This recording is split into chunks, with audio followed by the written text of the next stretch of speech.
Good evening, good evening, good evening, good evening, good evening. Welcome to the Friday Night Game Brigade. This is BlackjackKent, and we are playing some more Dream Daddy tonight, and I am super psyched about it. I've been looking forward to this. Aw, Bree. Roz is still a sleepy, yes. I am here and I am doing a sleeps, but also awake enough to enjoy the wonderful dad jokes to come. I've been looking for— He didn't greet you. No, there he goes. There he goes. All is okay. Yeah, so I've been looking forward to this all week. I really enjoyed when we started playing this game last week. It was very clever, very lighthearted, very lots of bad dad jokes. So I enjoyed it quite a bit. We're gonna carry on today, and I think we should be able to finish it tonight. So, hey Kai, good to see you. Yay, hi Alex. Give Alex a pet for me. Alright, I need to teach Capamon not to greet the bot when it talks. But yeah, so tonight we're going to try and finish this wonderful game, and we're going to try and decide between our dads of choice here. Last time we met the whole cast of characters and determined that they're all pretty great for different reasons. We've got Craig, who is our jock dad, and he is we have a history with him, so we were roommates with him in college, and he's really cool and like into personal fitness and stuff, and coaching his daughter's softball team, so that's cool. We got Matt, who is socially awkward and makes should be called Alonzo Bot instead. Okay, I will think about that. We got Matt, who's socially awkward and runs a coffee shop with a name that is a J. Alfred Prufrock reference. We've got Brian, who has the most adorable corgi, although he also has a tendency to try and one-up us at everything. We have Robert, who we don't really know very much about, except that he's tall, dark, and handsome. And we have Damien, who is goth as hell. Hey Lee, good to see you, good to see you. We have Damien, who is goth as hell and into Victorian culture, Victorian era, and he's got a really emo son as well. We've got Hugo, who is a English teacher and super nerdy, which I'm on board with, and we've got Joseph, who I don't really know how I feel about. He's the local youth minister and married, and has like 1,000 kids, and some of them are creepy. So we're not really sure how we feel about him, but we're gonna see. We're keeping an open mind because we can do 2 dates with all of them before we have to pick anybody. So we've done 1 date with Craig so far, so I think we're just gonna go down the list here, and once we've done 2 with each, then we will try and somehow make a decision between all these people. So far I am leaning towards Craig just because I like slow burn romances, and I feel like, you know, because we have a history with him and everything, it's kind of cute, but also he's really cute, and I don't know, they all seem like calculated to appeal to me in different ways. So we're gonna see, but we're gonna do Matt next. We're just gonna go in order through this. So, oh, we want to vote for Hugo? Alright, I can accept this, absolutely. We will do Hugo next. That's right, his son is like a jerk.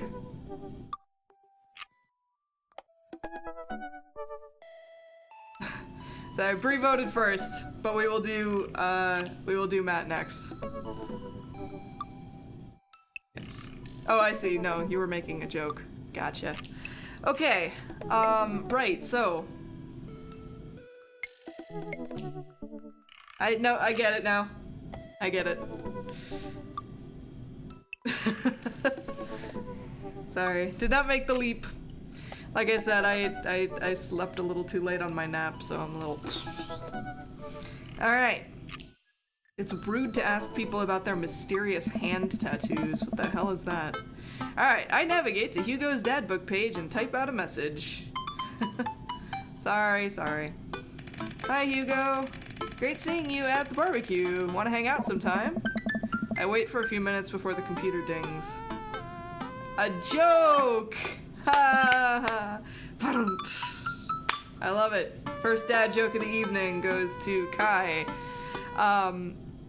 Hey, you, okay, so I'm so glad you messaged me, and I definitely want to hang out sometime, but I have a favor to ask. Our class is going on a field trip to the aquarium today, and one of our chaperones called in sick. Is there any possible way you could come by and replace them? Uh-oh. Hey, you know what, Hugo? Or, sorry, who am I? Tristan. A free trip to the aquarium is nothing to sneeze at.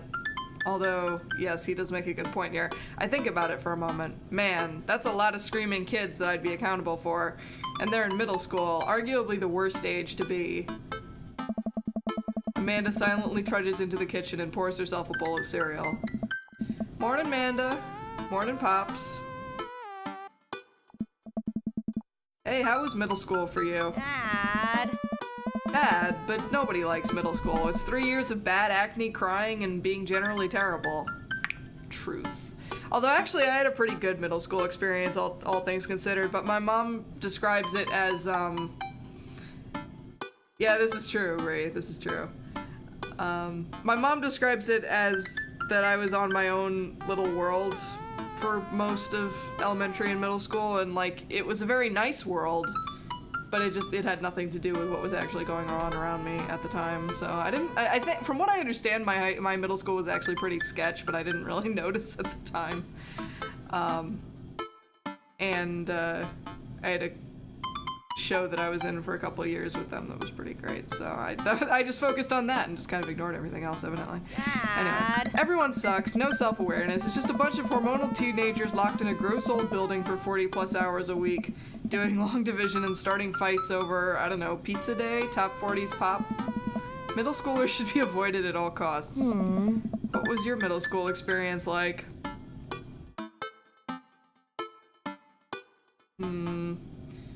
I thought it was fine.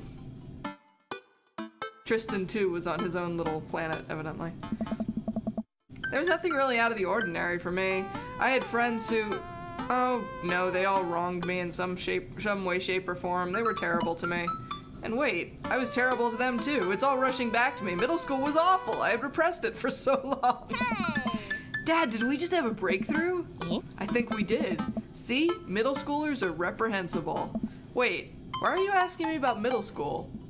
Oh, Mr. Vega requested my help to chaperone his middle school class to the aquarium. Just wanted to know what I was in for. You get to go to the aquarium? Are you kidding me? The last field trip I got to go on was to the clam chowder factory. They didn't even give us clam chowder. They gave us square pizza at a clam chowder factory. Hugo Vega. Oh, is that why you won't eat clam chowder anymore? No, it's because Bobby Wellingham threw up into one of the vats of clam chowder, and I'm the only one who saw it happen. Ew. Gross. It haunts me. Right, let's leave that story firmly in the past. Anyway, you should just do it. Mr. Vega sounds like he could really use the help. Plus, you get to hang out with cool fish. I like the way Amanda thinks.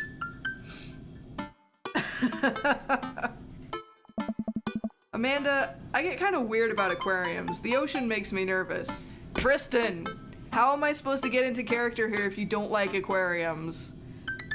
I'm pretty sure at least 2 people in the chat have seen me at an aquarium or a zoo with water animals, and you all know I turn into a giant child and I'm so excited. So, Tristan, I disapprove of your priorities.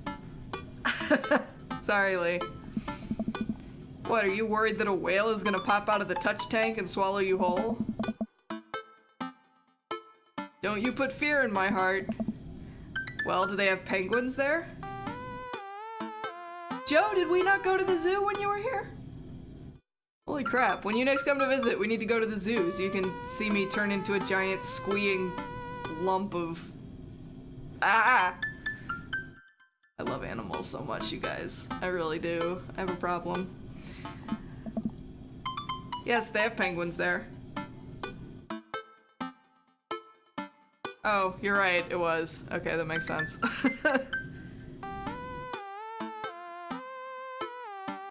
Well, the aquarium is indoors, so it wasn't unreasonable to think I might have taken you there because I love the aquarium, as I am discussing in depth here. But yes. Absolutely. Bree has definitely seen me with dolphins, as she knows I turn into a giant squealing child. Alright, so, yes, they have penguins there. Pretty much, yeah.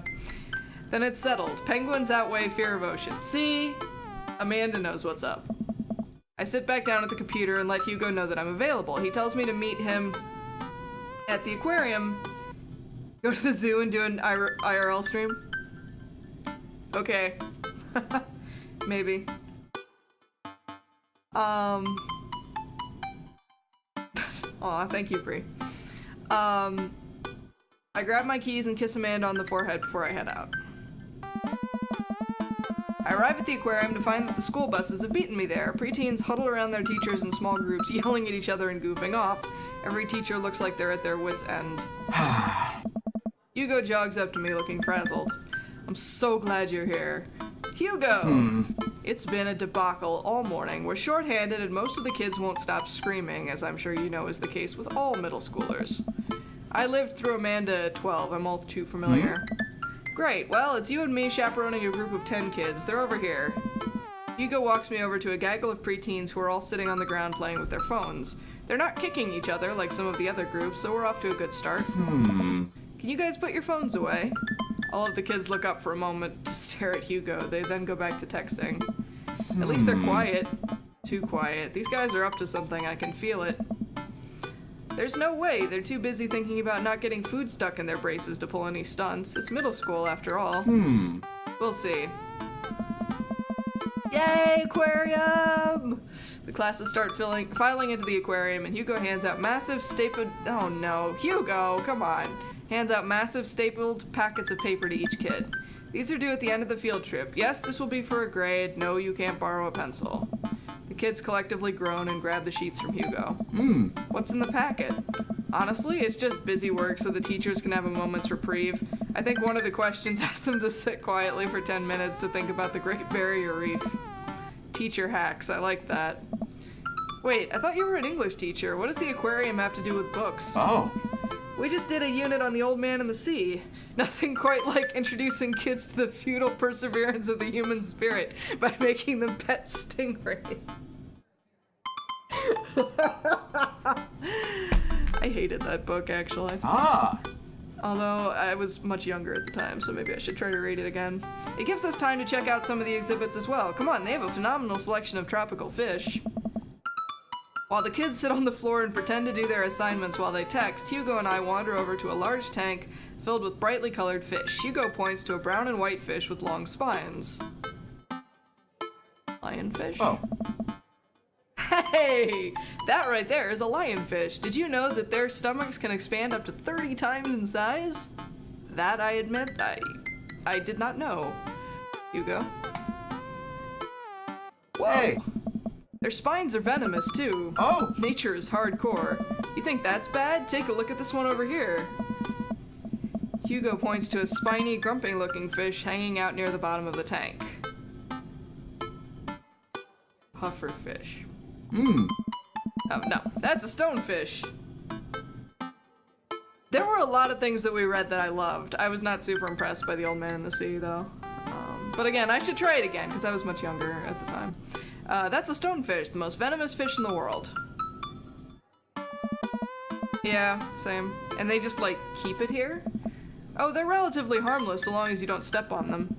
What happens if you step on them? Tissue necrosis. Cool. Nature is wild. Man, Hugo seems to know a lot about fish. I feel the overwhelming need to impress him. Hey, see that fish over there? That one? Yeah, that's the...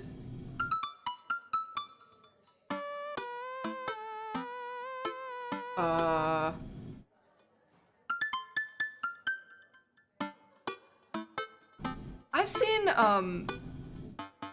big, tanks like that have, sharks in them. I don't know how it works, but I know that can happen. Like, it must not be, like, the same fish that they eat or something like that. I don't know. It's clearly not this. Maybe, but I'm gonna go with American longfin. I don't know. Oh. Yeah? Did you know that... Oh, I'm just making shit up, aren't I? Okay. Paranormal, psychiatric, or political. What?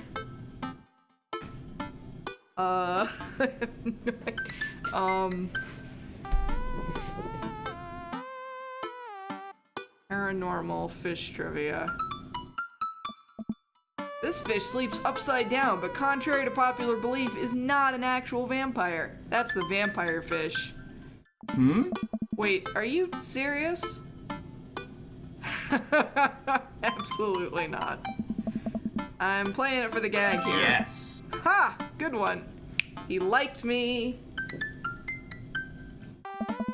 We lead the kids. Oh, humphead wrasse is the only real fish in the bunch? Whoops. Oh well. I tried. We lead the kids to another room. Sharks, sea turtles, eels, and other marine life swim around in a massive floor-to-ceiling aquarium. The kids begin trying to take selfies with the sharks. Hugo leaves my side to separate two kids who started fighting over a Capri Sun. I walk around the room reading the tiny little blurbs about different fish swimming inside the enclosure. After a while, I look around to see Hugo again. He's gazing up at the aquarium in childlike wonder. See, why must all of the... Like, I feel like these people looked into my head and were like, what people does Rosalind Wills like? Let's make a game about them as dads. I don't really know how to feel about this, actually. Alright, the ripples in the water cast blue, moving shadows across his face. For someone surrounded by angry, hormonal preteens, he looks completely peaceful. He looks really cute in this light. I hope he doesn't notice me staring. Wow. I walk over to join him. Beautiful, isn't it?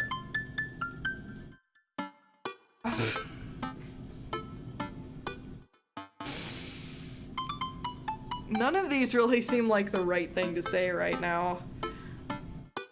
This is way more forward than I think we're ready to be at this point.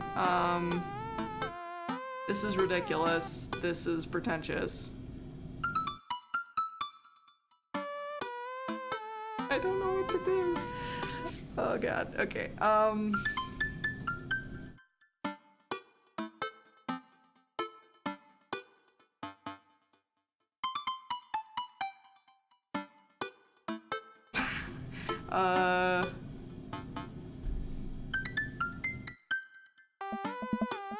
No, Tristan, one's eating the other.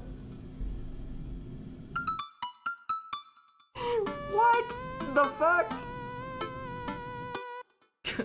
On the first date? Well.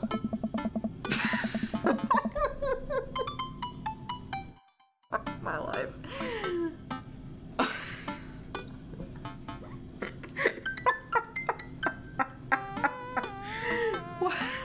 Why would they allow two sharks to eat each other in the tank? Like, in front of the kids. This seems unwholesome. I don't think that went very well. We eventually make our way to the touch tank room, which seems to be the only thing the kids are actually interested in. The tank is filled with a variety of horseshoe crabs, sea urchins, stingrays, and small fish. I stand around the edges of the tank and keep a wary distance from the sea life. Who knows what kind of nefarious plans those horseshoe crabs have for my well-moisturized hands. Hugo rolls up his sleeve and sticks his hand in the water. Don't you want to pet some rays, Tristan? Petting stingrays is awesome, by the way. Oh, I think I'm good. I think I should just stay over here and admire them from a respectful distance. Come on, it'll be fun and informative. Don't make fun of me, but I'm scared to touch them. I get weird when there's no glass separating us. I don't know what any of those things are, but I get the feeling they will probably bite me in my delicious hands if given the chance. Nothing in this tank can hurt you. The stingrays have had their barbs removed, the horseshoe crabs only eat little clams, and the anemones are perfectly safe to touch. Against my better judgment, I approach the tank. Slowly dipping my hand into the cold water, I touch a stingray as it glides past me. See? Not so bad. It feels like fun, slimy leather. Things get a lot less scary when you learn more about them, right? I dive my hand back into the touch tank with a renewed vigor for ocean life. I poke at some of the urchins and feel the hard carapace of a horseshoe crab. My hand brushes against Hugo's as we reach for the same anemone. I pull away, blushing. Hugo smiles at me. Hey, you're supposed to be touching the fish. Sorry, I just get a little carried away Wait. That girl over there looks suspicious. Why is that? Are backpacks usually that wet? Hold on. Oh no! She's crab napping! Susan, get back here! Hugo runs after a middle schooler and catches her before she can make it to the exit. Wanna tell me what's in the bag? Textbooks? Wanna tell me what's really in the bag? Susan won't budge. I walk over to Hugo and the girl. I think he might need a bad cop. Look, kid. Jesus. We don't have time for games here. Yay, he liked that. Whatever it is, it goes back in the touch tank. Now. You're not a teacher. You can't tell me what to do. Yes, well, I am. Can you please put the bag down? Next time we won't say please. Susan glares at Hugo for a moment before dropping her book bag on the floor. It lands with a wet slap. We stare at it for a moment before it starts to move. What? Hugo leans down and unzips the backpack. A horseshoe crab frantically scuttles out and across the floor. An employee swoops in, scoops it up, and places it back into the tank. She gives us a disapproving look. Jesus, Susan, what was your plan? I was trying to free him. To where? Outside, where he was gonna die? Kai. That a Fallout reference? Susan, go back to your group. We'll discuss this later. Yeah, and hands where we can see him. Susan sulks off, leaving me alone with Hugo. He gives me a pat on the shoulder. Middle schoolers have sticky hands. I doubt that's the first time that's happened here. Or the last. In the next room, we see a variety of smaller tanks, sea urchins, tiny fish, and a rainbow of beautiful underwater plant life surround us. Look over here. Hugo points to... Proofreading, guys. Proofreading. Hugo points to some seahorses gathered at the bottom of a tank. One of them is in the middle of giving birth. Okay.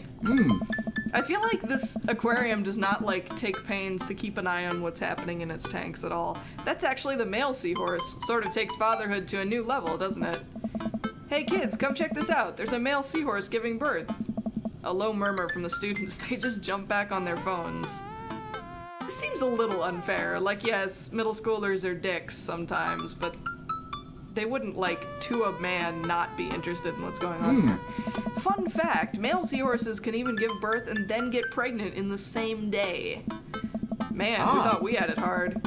I wonder if they have to deal with their kids' awkward teenage years, too. All however many thousand of them. You seem to know a lot about marine life, Hugo. It's not really my specialty, but I do make a point to learn as much as possible whenever I can. I think that learning shouldn't end when you leave school. We should challenge ourselves to find out more about the things we don't understand every day of our lives. Because if you stop learning, I don't think you'll ever be able to grow or change as a person. Good point. But I still don't trust the ocean. We'll get there. We finally make our way over to my favorite part of the tour, the Arctic exhibit. Penguins, penguins, penguins. Do we get to see the penguins? Yes, we get to see the penguins. Hell yes. Our group of kids run around the exhibits. They won't stop tapping on the glass of the puffin enclosure trying to get their attention.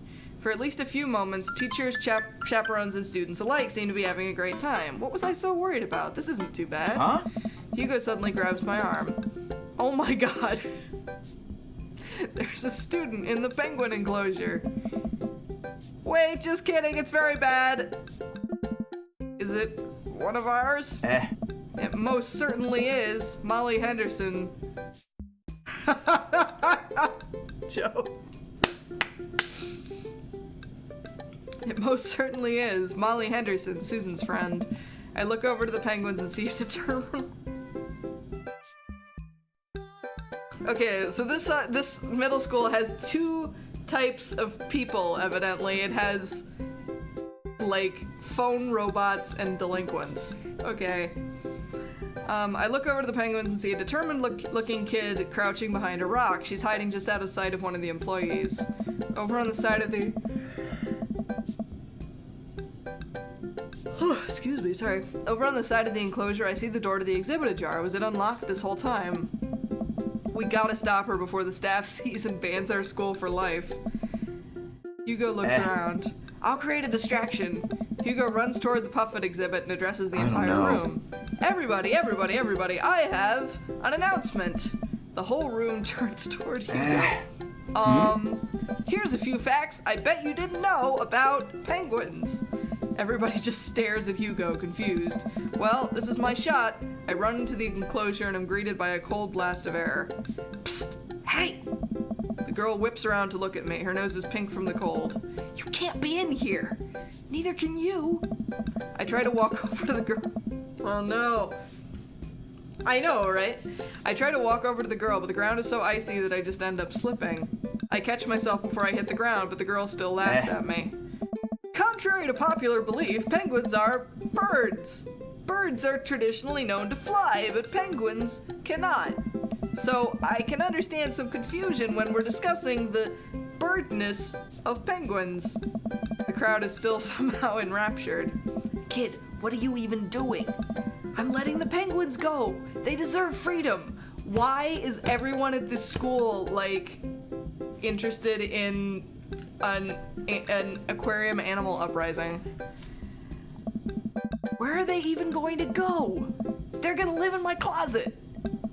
No, they're not. What the fuck?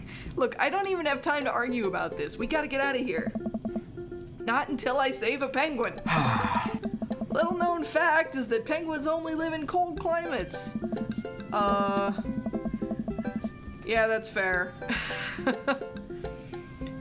With some exceptions. So they don't all live in cold climates if you're splitting hairs here. Did I mention that they don't fly? The crowd is starting to lose interest. I'm running out of time. Oh god, I don't know what to do. Bribe her? That's a terrible idea. I feel like the kid hasn't paid too much attention to the law thus far, so I don't think this is gonna work. And this seems like it's asking for trouble. Oh, I'm so nervous.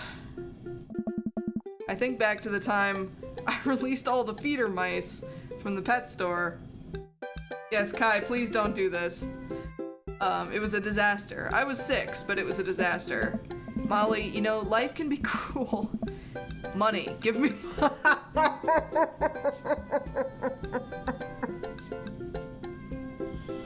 Oh my god. Okay. I will give you $20 right now if you leave with me. Molly thinks for a second. Okay, well give it to me right now. I reach into my pocket and pull out everything I have, examining each bill. Well, alright, so we're bribing her anyway, evidently. Okay, well, I have $12 and some change. Also, there's a button here. Is that enough? Pay me the other 8 later and we have a deal. We moved to shake on our arrangement before I suddenly realized there's a wave of penguins on their way out of the enclosure. We're gonna have to block those birds. Oh no, you guys. This is going insane. Nothing like this happened on Craig's date. Like, I'm just putting that out there. Oh no! Alright, we got some sort of mini- oh, fuck. That bird! Block that bird. Okay. Oh god. Oh my god. What the fuck? This fucking penguin pinball. Oh, I see. I can. Okay. This is more like penguin asteroids, I suppose. What the fuck? This is not working very well. Okay.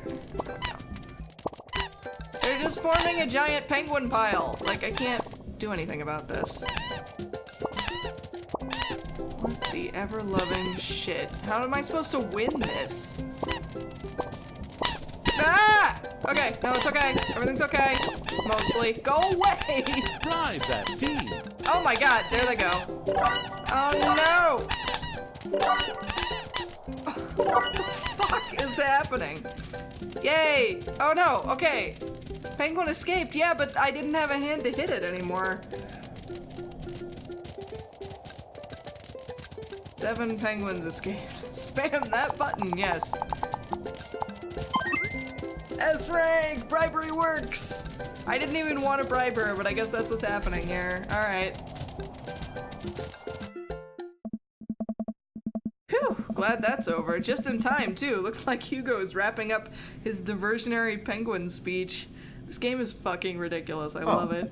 And that's why I think that penguins are one of the best animals in the world. Hi, Tommy! Tell her I hope all is well. A few people in the audience clap out of a sense of duty. Everybody starts dispersing. Hugo spots us from across the way and runs over. know. Molly, what were you doing in there?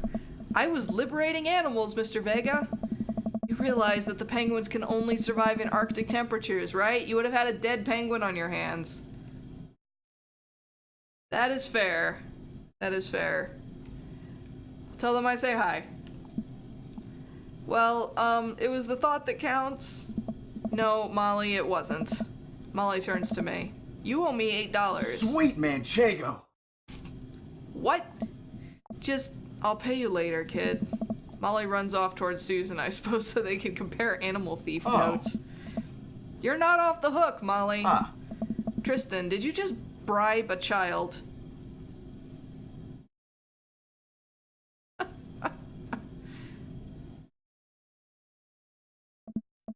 Listen, man, we've all done dark things in our lives. I'm not the young, bright-eyed youth I used to be. That person believed in a world where you wouldn't have to bribe children to save a penguin. The me today knows different. I only wish I could go back. Let's just get through the day and get out of here. Alright, he didn't like that. I don't think he would have liked anything that I said, though. Like, I didn't do very well on the state. Sorry, Hugo. With the day finally coming to a close, the whole field trip is ushered through the gift shop, and we make our way back out to the school buses. As we leave the aquarium and the kids load onto the buses, Hugo pulls me aside. Hey, Tristan, thank you so much for helping out today. You're a lifesaver. It was no problem. It was actually kind of fun. Hey. Let me take you out next time to make it up to you. You like cheese boards? Is that like a... You make a very, very good point, Kai. This is true.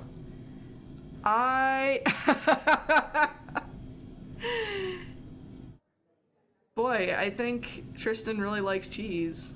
There is nothing on earth more satisfying than a good cheese board. Yay! He liked that! Maybe that salvaged the date. Great! Well, I gotta go make sure the kids don't steal anything else. See you around. I don't know how that went, you guys. I'm worried about my grade. I walk inside to find the house empty. I wonder where the panda's at. Before I know it, Amanda pops in through the front door. What you up to tonight? Just doing some homework. How was the aquarium? It was an adventure. Some kid tried to steal a penguin. Ugh. We've all been there. I had to run in and grab her before any of the employees saw. Yeah. You got to go into the penguin enclosure? Did you steal a penguin for us? Amanda, no penguins were stolen thanks to the valiant efforts of myself and Mr. Vega. It was nice getting to spend some time with Hugo, though. I'm surprised he helped complete a covert op. He's usually kind of a what? Kind of a stick in the mud? He's actually pretty cool. I had a good time with him. Alright, too much adventure for me today. I'm gonna go rest my eyes. You mean take a nap? There's a difference. You'll learn when you become a father. I am so on board with the concept of a cheese board. Alright. Gold star for good behavior. Yeah. Alright. Not quite as good as I did with Craig, but pretty good. Acceptable.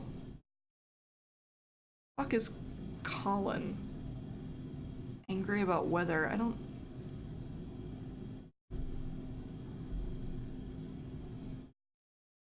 know what this is all in reference to. Oh well. Yay, I got an You've got dads. achievement called Asiago Getter. Asiago Getter. That's funny. Okay, I'm gonna pause real quick and go get some water because my throat is dry as fuck. So I'll be right back. Everyone talk amongst yourselves briefly.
Shit. Sorry. Sorry. Forgot I muted myself. Sorry. But yeah, so I want to try something here. I am testing this new Twitch extension, which I think should make a poll. If I do a poll, it should make it pop up on your guys' screens. You can click which one you want, which should be a little easier than the in-chat poll, potentially. So I'm going to let you guys... We're going to try this, and I'm going to let you guys pick which dad we date next. So, and you guys can tell me if this works or not. And if it doesn't work, then we'll say fuck it. But, and I will test it before next stream properly. But, alright, so we got Matt, Brian. Whoop. What the hell? Wait, stop. Hang on. Matt, Brian, Robert. Okay, this is dumb.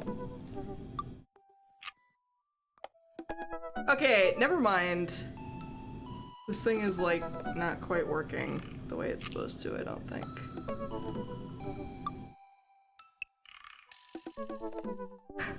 Never mind, we're not gonna do it that way. Did something pop up on your screen briefly when I did that? Because, basically when I was clicking the add another option button, it was thinking that it was starting the poll instead, so that was what it was doing, but you guys might have at least seen it pop up. It did pop up for you? Okay. Yeah, this... Okay, that was weird. Alright, I'm gonna experiment with that off camera, I think. In the meantime, we're going to do the regular old Ankbot poll. And we're going to do... What dad should we date next? What to do? Actually, you know what? Fuck it. There's not that many of you in the chat. Just tell me. Who do you guys want to see next? Matt, Brian, Robert, Damien, or Joseph? Place your votes. Matt? Alright, we have 2 votes for Matt. Matt it shall be. Alright, right, so he's into music and coffee and made T.S. Eliot references, so I'm on board with that. Let's see what we got.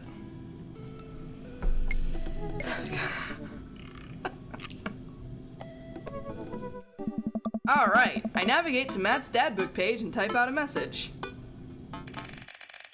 Hey man, great getting to see you at the BBQ. We should definitely hang soon. You free later? A minute or two later, I hear a ding and see Matt's response. Hey dude, I'd be so down for that. I'm actually catching a show tonight at the Sound Garden. Wanna come out? I think for a moment. What's a Sound Garden?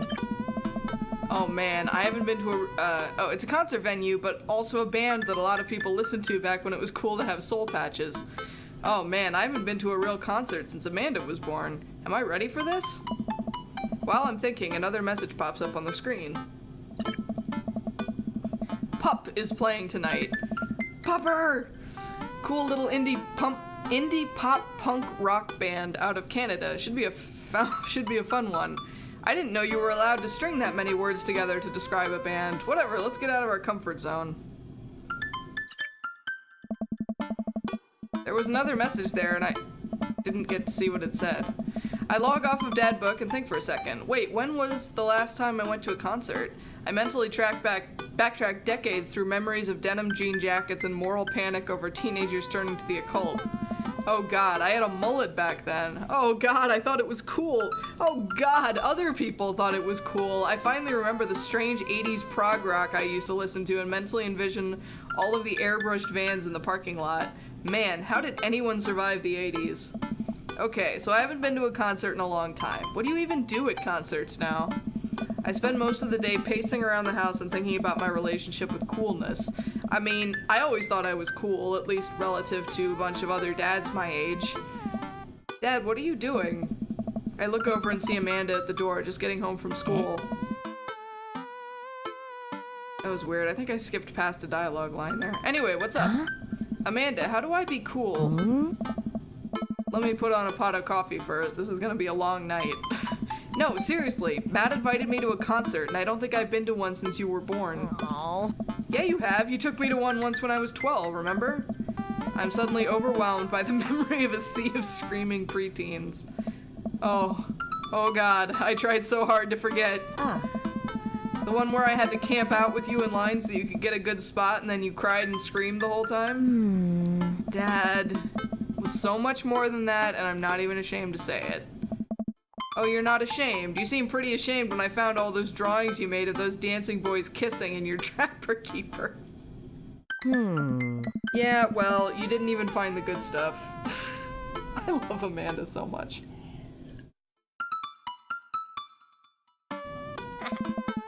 Anyway, you should be all set for the concert if you remember that.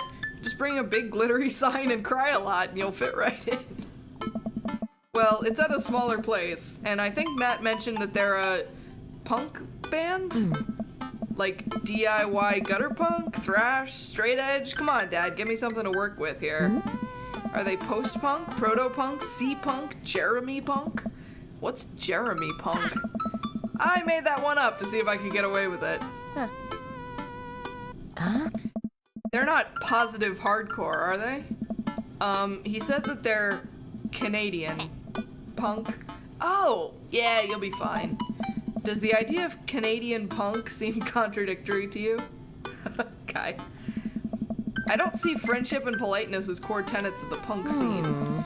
Well, punk is kind of a big genre that might not be as dangerous as you think it is. It became so much more than just counterculture rebellion. What I'm trying to say is just enjoy the music. That's it? I mean, yeah, it's not like you're gonna jump into the mosh pit or anything. Well, that's comforting.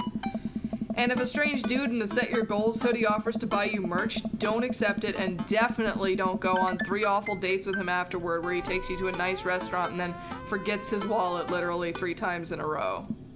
What? Never mind, just have a blast tonight.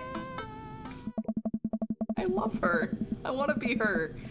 I show up to the Coffee Spoon at 8 in what I hope is concert-appropriate attire. I see Matt out front locking the door to the shop. Hey! Hey, you made it. Ready for tonight?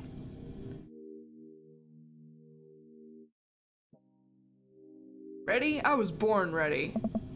Any situation, any outcome, I can handle it. I sleep with one eye open. I am prepared to kill. Are you? That seemed unnecessary. I almost want to restart.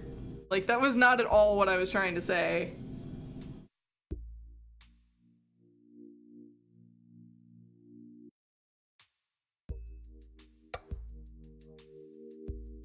Can I restart the date? Yes, thank you. That was not what I was trying to say at all. I was trying to be, like, funny. Yeah. I was trying to be enthusiastic. And it did that shit. I know, right? Not always, but some of these lines are weird. Let's go with, well, it's been a while. Man, I gotta admit, I haven't been to a real concert since Pet Rocks were cool. I have no idea what I'm in for. Did your daughter make you take her to one of those boy band concerts where everyone holds signs and scream cries? Yeah. I got 2 lined up next month. Still can't get the glitter out of my car from the last one. Stay strong. Hey, dude. But dude, I get to take you to your first concert in a long time? This is gonna be awesome. Just hang with me, Tristan, and you'll be good. The scene is super supportive. It'll be a blast. I like him. He's nice. Quick question. Shoot. What is scene? Matt lets out a tiny laugh. Sorry. It's just weird because scene can describe a music scene as it pertains to a community of people who like the same genre, but it can also describe a genre of music no one wants to admit that they were into. Matt looks off into the middle distance. He says nothing, but I can tell he's thinking, never again. That's confusing. You'll get it. The important thing tonight is that you enjoy yourself. Come on, let's head to the show. After waiting in a short line to get in, we finally find ourselves in a small venue with a stage at one end and a bar at the other. Most people here are closer to Amanda's age than mine. I suddenly feel very out of place. My waning youth is showing. I'm suddenly aware of my mortality. When were the good years of my life? Will Amanda still love me as we both grow older? Wait, is C-punk actually a genre?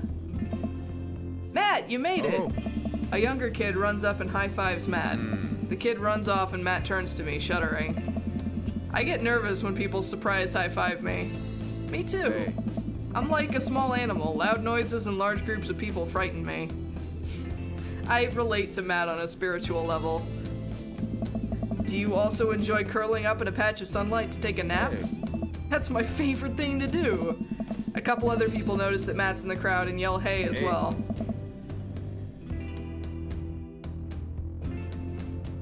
Matt waves and hugs a couple people. He seems really in his element here. Matt turns his attention back to me. I am so afraid of all these people. Oh. Let's go grab a beer. Matt and I line up at the bar in the back where a couple of the older concert goers hang out. A couple more people notice Matt and tip their drinks at him. Seems like you're a popular guy out here. Ah, yeah, I go to a lot of shows. This is a really cool spot. But it's times like these where I realize I can only be charming and funny for about 5 minutes before I run out of stuff to talk about. And then I become keenly aware of where my hands are, and that there's no comfortable place in your mouth for your tongue to rest. Damn it, now I'm thinking about that too. Thanks, Matt! God damn it, where do I put my tongue? See?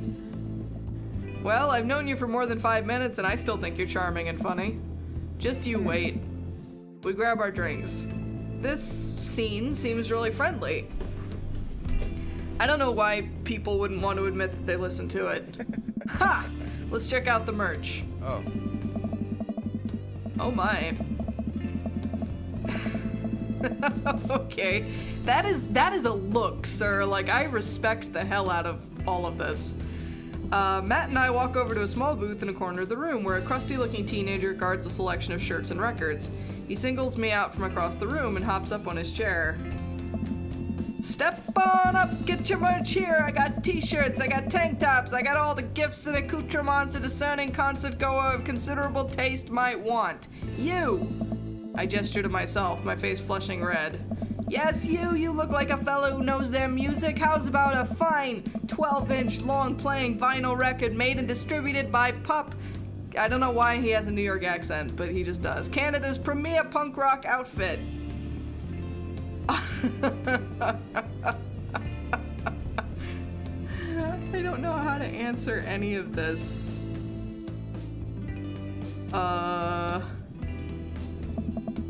I sense some hesitation in your voice, buddy. Let me assure you, on my reputation as a salesman of the highest caliber, that this record cannot and will not let you down.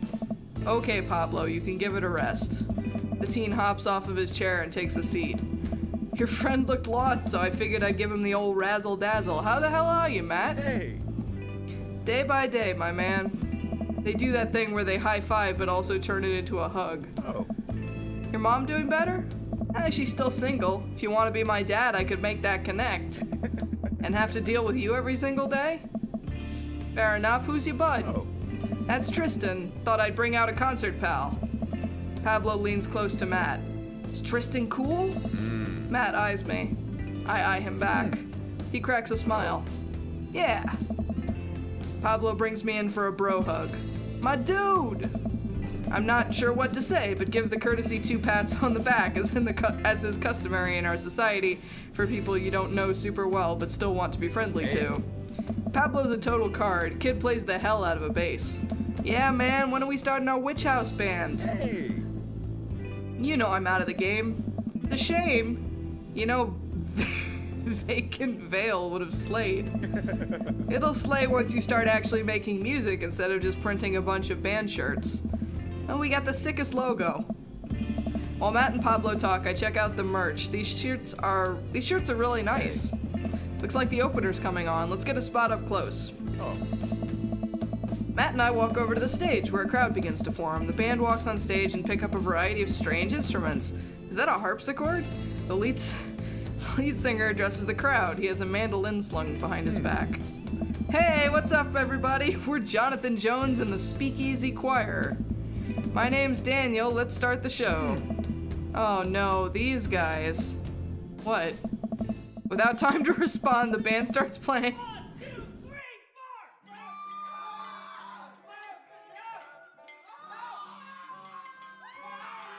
The most cacophonous noise I've ever heard. What is this? Matt doesn't say anything. He just hands me earplugs. Thanks! I put the earplugs in and whatever the hell is assaulting my ears gets a lot quieter. For a band this bad, they do sure seem to be having fun. I guess that's what really matters. Hey.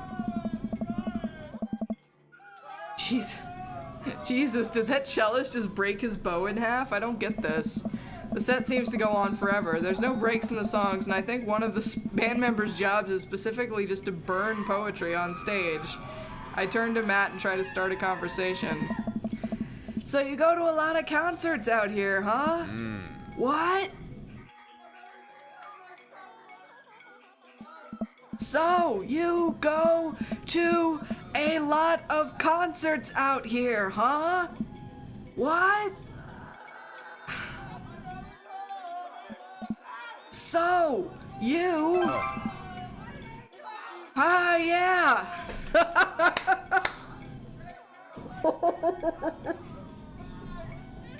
He's doing that awkward, like, I still don't understand what you're saying, but I'm just gonna nod. Hey, dude. Matt turns back his attention to the show. He can't hear me, so I just stop and try to enjoy the music. That was funny. Okay, no, this is impossible. How long have they been playing the same song? 10 minutes? 20? A year? Eventually, the set ends, but only after the drummer sprains his ankle during his saxophone solo. What? They promised it was part of the act as he was carried off stage crying. Matt and I both pull our earplugs out. Man, that was something. Whoops, I clicked too fast. I just have a lot of questions that I know I'll never get the answer to. Hey. Oh yeah, he sprains his ankle at every show. They were being real about that. Hey. Let's grab another beer. What the fuck? Matt and I work our way out of the crowd and back to the bar. More and more people file into the concert space as it gets closer to the main act. It's getting kind of crowded in here. We grab our beers and I try to follow Matt back to our spot, but there are so many people that I'm having a hard time keeping up. As I work my way through the throngs of excited concertgoers, I realize I've lost Matt entirely. I stop and look around, seeing nothing but a sea of hip 20-somethings. I'm lost. How am I ever going to find Matt? Excuse me. How am I ever going to find Matt here? Where's the exit? Are there even exits? What if I'm trapped in this building forever? Am I going to see my daughter ever again? What if that terrible band gets back on stage? What if...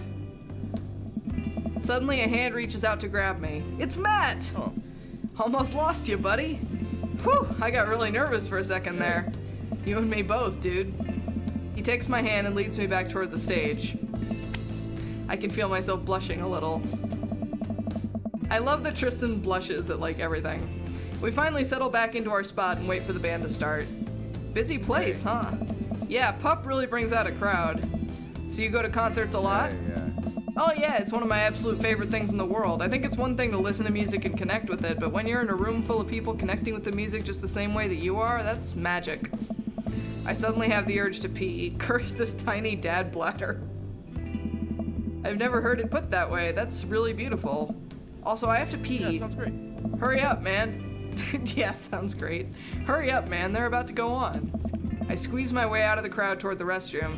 I really should have gone before I left the house, but Amanda was watching beauty videos in the bathroom. She had an eyeliner wing going halfway across her face, which was actually a pretty good look. I'm so proud of her. I make it to the restroom finally, but it's one of those single-person restrooms with a line forming outside of it. As soon as I finish my business, the band starts. Crap. The people that were initially milling around the venue all crowd up against the stage as Pup plays their first song. How am I ever gonna find Matt now? Oh no, guys, it's another minigame. Okay, here we go. Oh, Christ. Everyone's rushing to the main stage to watch Pup play. I'm sure Matt will be up there too. I gotta get there without being trampled by all these rowdy youths. Avoid those youths. Go. Okay. Oh god. Okay. Oh no. I don't know what's happening. This is weird. This is Do I- the part of the game where you should have been hearing a licensed tune. We worked really hard to lock it down for you. We even got This is amazing. permission to whitelist the song for YouTube and Twitch. But their systems are seriously broken. What a bitch. I love it. So we added the song that you're listening to right now. This is amazing. Don't you think it's better than risking content ID? To you streamers and let's players, I have one decree. Please check out the band called Pup and their song DVP. DVP. Okay, so Pup is an actual band, I guess. This is amazing. That's right, the band's called Pup and their song called DVP. The song is great and the video is tight, yes, take it from me.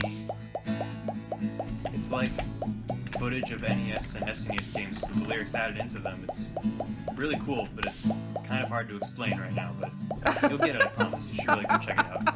It's a really good video. I love this. So we added the Also, what the song that fuck you're am I listening looking for to here? right now. Don't Wipeout. you think it's better than risking content ID? To you streamers Hey. and let's players, I have one decree. Please check That out was, the I band's called I Pup barely even and knew what I their was doing song because I was too busy listening to the song, but that's great. DVP. I'm so happy. But really, Content ID demands a serious convo. But is this the time or place to talk about it? Oh no. This is a dating sim about getting with dads, no less.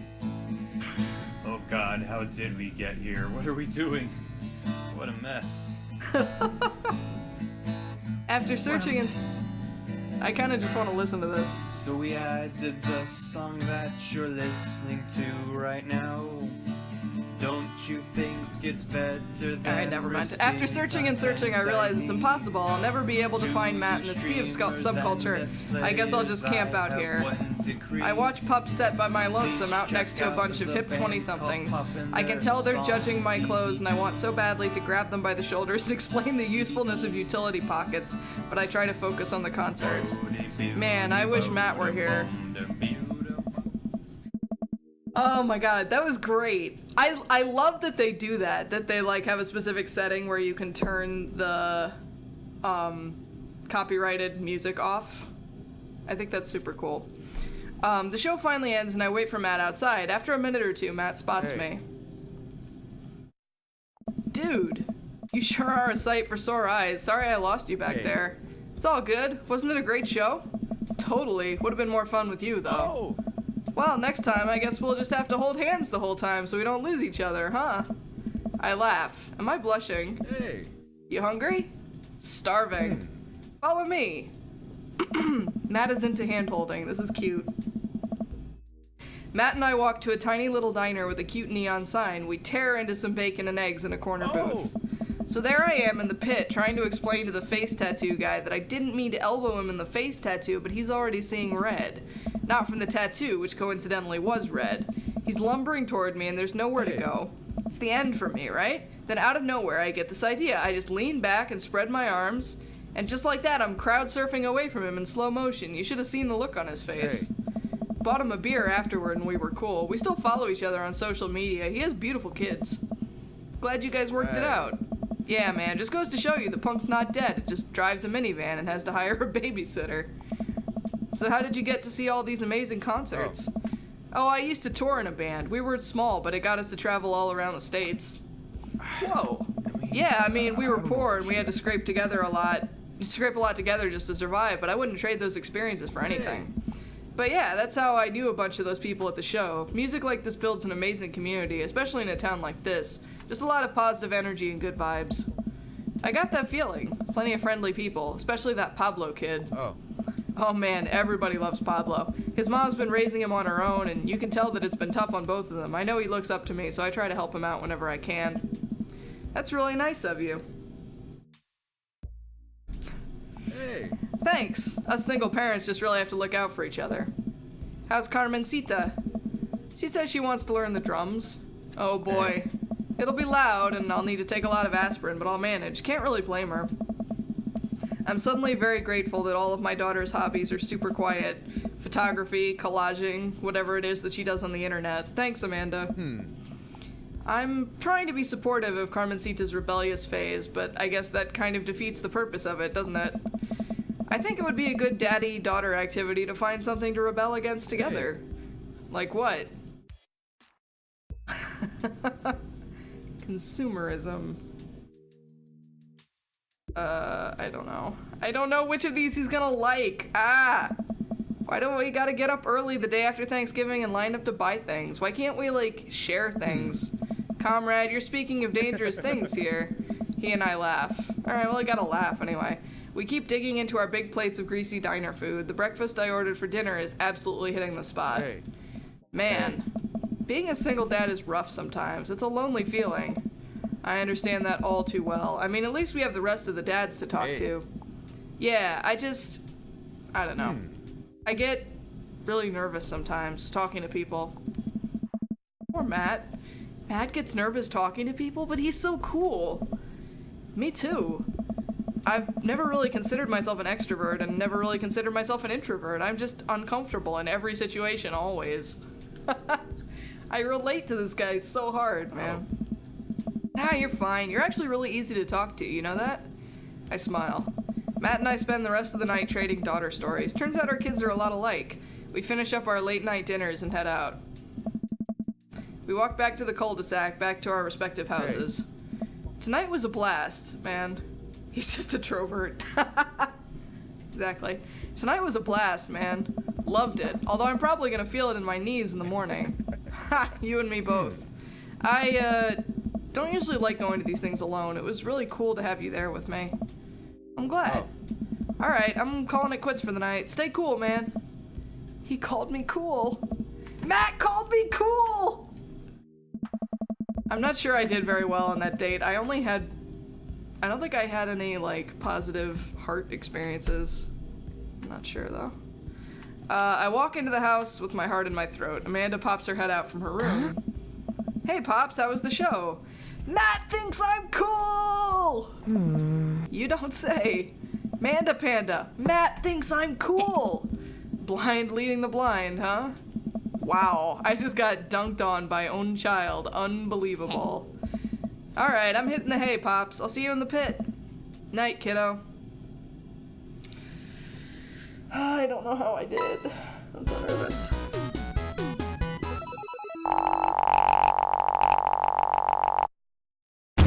Yeah, even Pitchfork would like that. B? I'm doing worse and worse with every date, you guys. This isn't promising. Oh well. Welcome. You've got dads. Alright. Who are we doing next? Brian, Robert, Damien, or Joseph? Place your votes. Place your votes now. Actually, I'm going to go and get some more water. I'll be right back.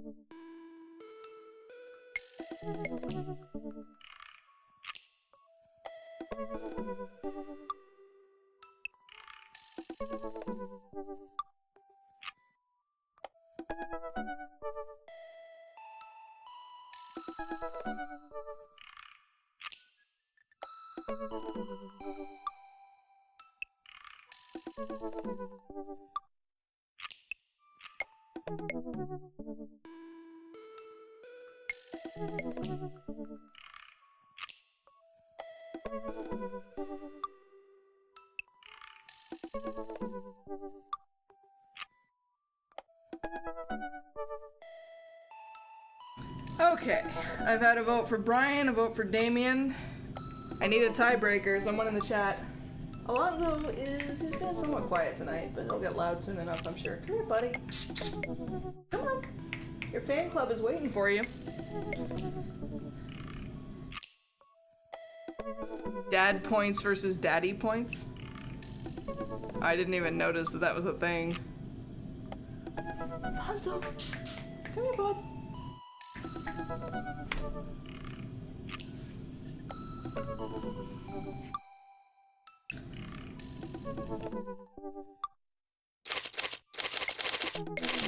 Alright, not getting any more votes, and Bree was the first person, so we're gonna go with Brian. Alright, Brian Harding. All we know about him is he has a cute dog and likes to one-up us, so let's see how this goes.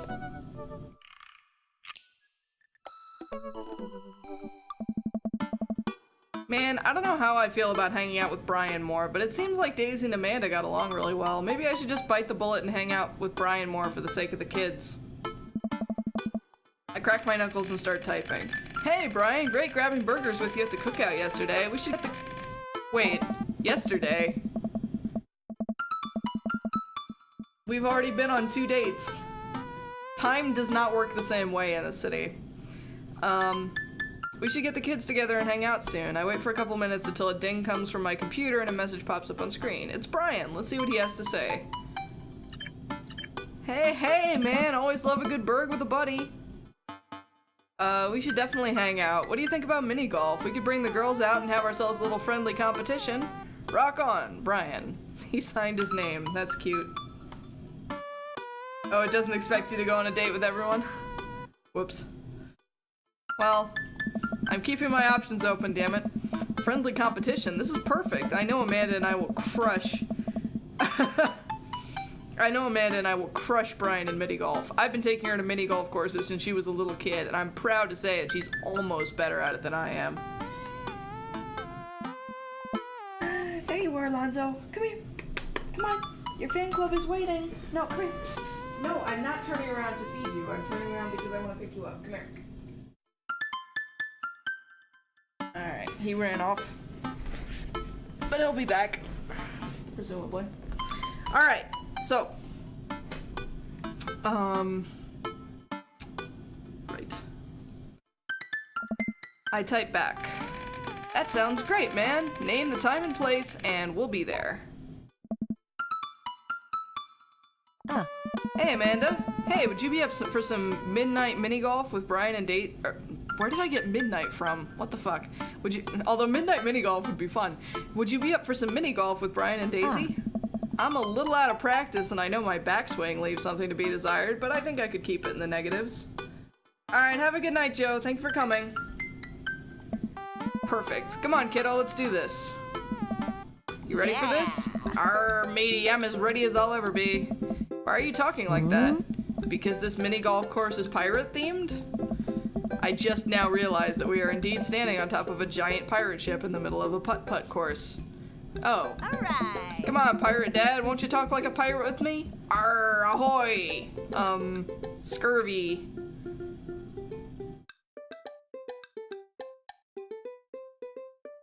I don't get the joke. I don't see pirates, only angles.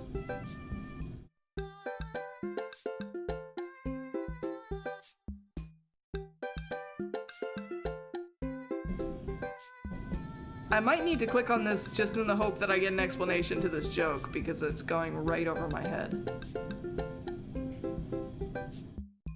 Is there a punchline?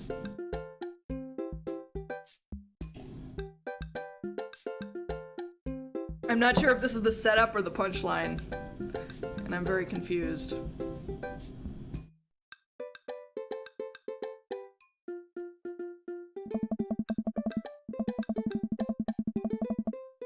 Oh, okay, it's a golf reference, I guess. The putter is my blade and the ball is my foe.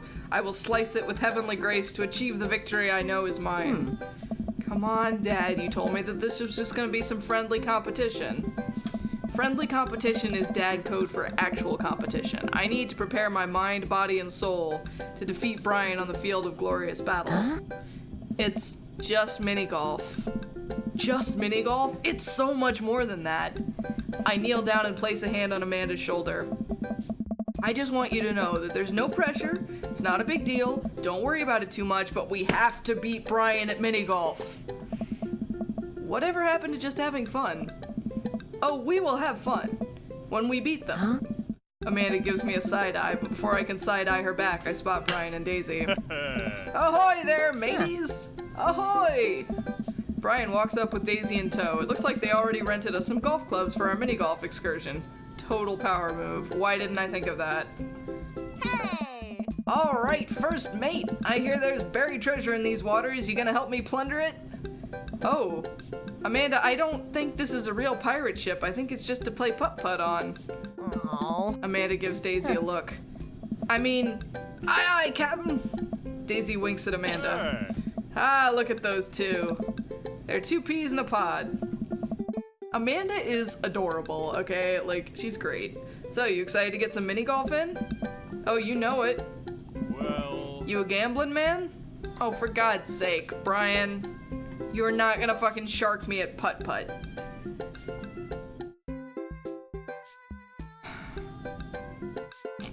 Do I get you if I win? Hello, that's more forward than I'm interested in being.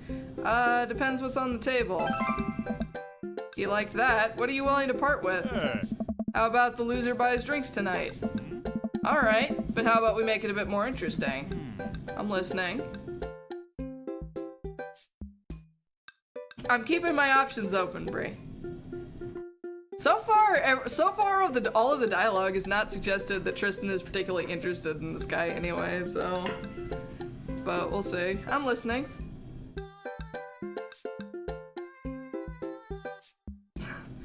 I'm listening. The loser has to mow the winner's lawn this weekend. Well, my yard's pretty big. Are you prepared to take that on? I think you should be a little more concerned with how you're gonna maneuver around my hedges. It's highly technical work, not for the faint of heart. I don't think I'll need to worry about that. I'm very good at mini golf, you know. Why is this, like, this is such a dick measuring contest and it's really not at all necessary. Oh yeah? Hole in one, every time. What I just said is not a true thing, but it already came out of my mouth, so I have to stand by it. I'm looking forward to seeing that happen. Brian and I eye each other up and down. May the best dad win. Brian and I shake hands and lock eyes. It's about to go down. Yeah, there's like nothing romantic about this to me. This is literally just like a dick measuring contest. So, how about I just take the corgi? Can I do that?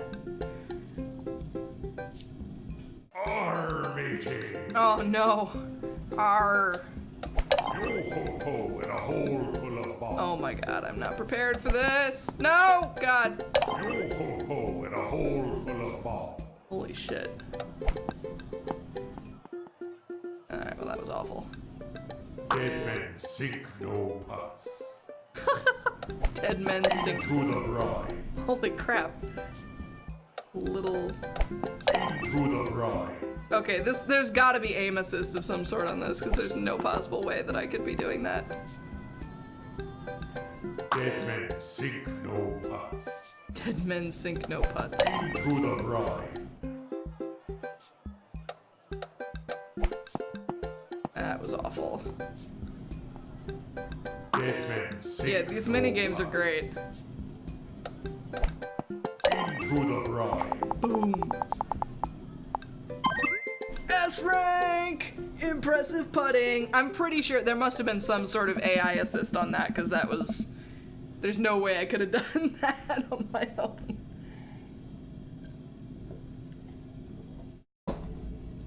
Amanda pulls me aside while Brian and Daisy start walking to the next hole. Hey, you having a good time? I'm having a great time. I'm having a fantastic time destroying Brian underfoot. I just asked because your eye is twitching.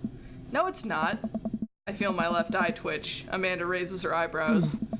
We're out here to have fun, remember? It's just a game. You're right, it is just a game. A game with extremely high stakes. A game we're currently winning. Dad. Please, Amanda. Please nail this next hole for me. We need to keep this streak going. If it's really that important to you, sure.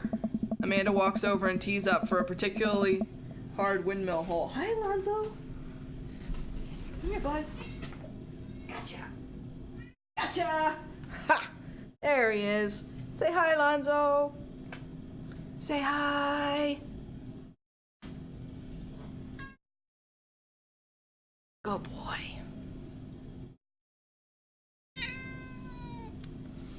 There we go, boy. Okay. There we go. All right. So, what the fuck just happened to my camera and like blurred out for a minute there? That was weird. Okay. All right. Amanda walks over and tees up for a particularly hard windmill hole. Gripping her club, she winds up and launches the ball into the parking lot. She looks me right in the eye and does an exaggerated shrug. Oh, snap. Amanda is trying to teach me a lesson. Oops. I disagree with her actions, but I appreciate her act of youthful defiance. She walks over and pats me on the back. That was for your own good. Love you, kiddo. Armatey. Oh no, I have to do- wait, whoa, wait, hang on. What happened to the audio? Oh, never mind, my headset is muted. That's what happened. Dead men sink no putts. Oh god, hold on. Stop! Hopefully you guys can hear the audio. My headset is muted. You've lost your ball. There we go. Alright.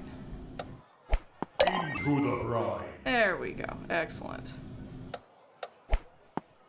Fuck. Oh, Dead so men close. Sink no putts.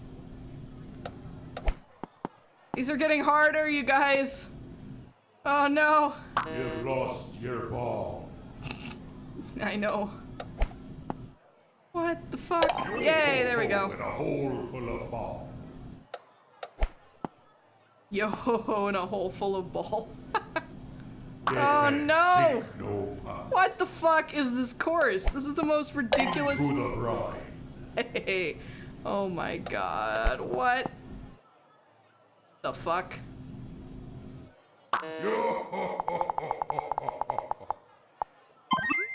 Hey, S rank again. I got an achievement called Yo Ho Ho Ho. I try to maintain an air of professionalism because there are children present, but confetti cannons are going off in my brain, and someone is placing a wreath around inner me with the words "Best Dad" emblazoned on it. Ah. Man, that was some good shooting there, Tristan. Mini golf is no joke. He liked that. There you go. The secret to mini golf is that you have to be really, really good at it. Hey! Arr, Daisy, did you have a good time? Yo ho ho, I did! We haven't even found the buried treasure yet.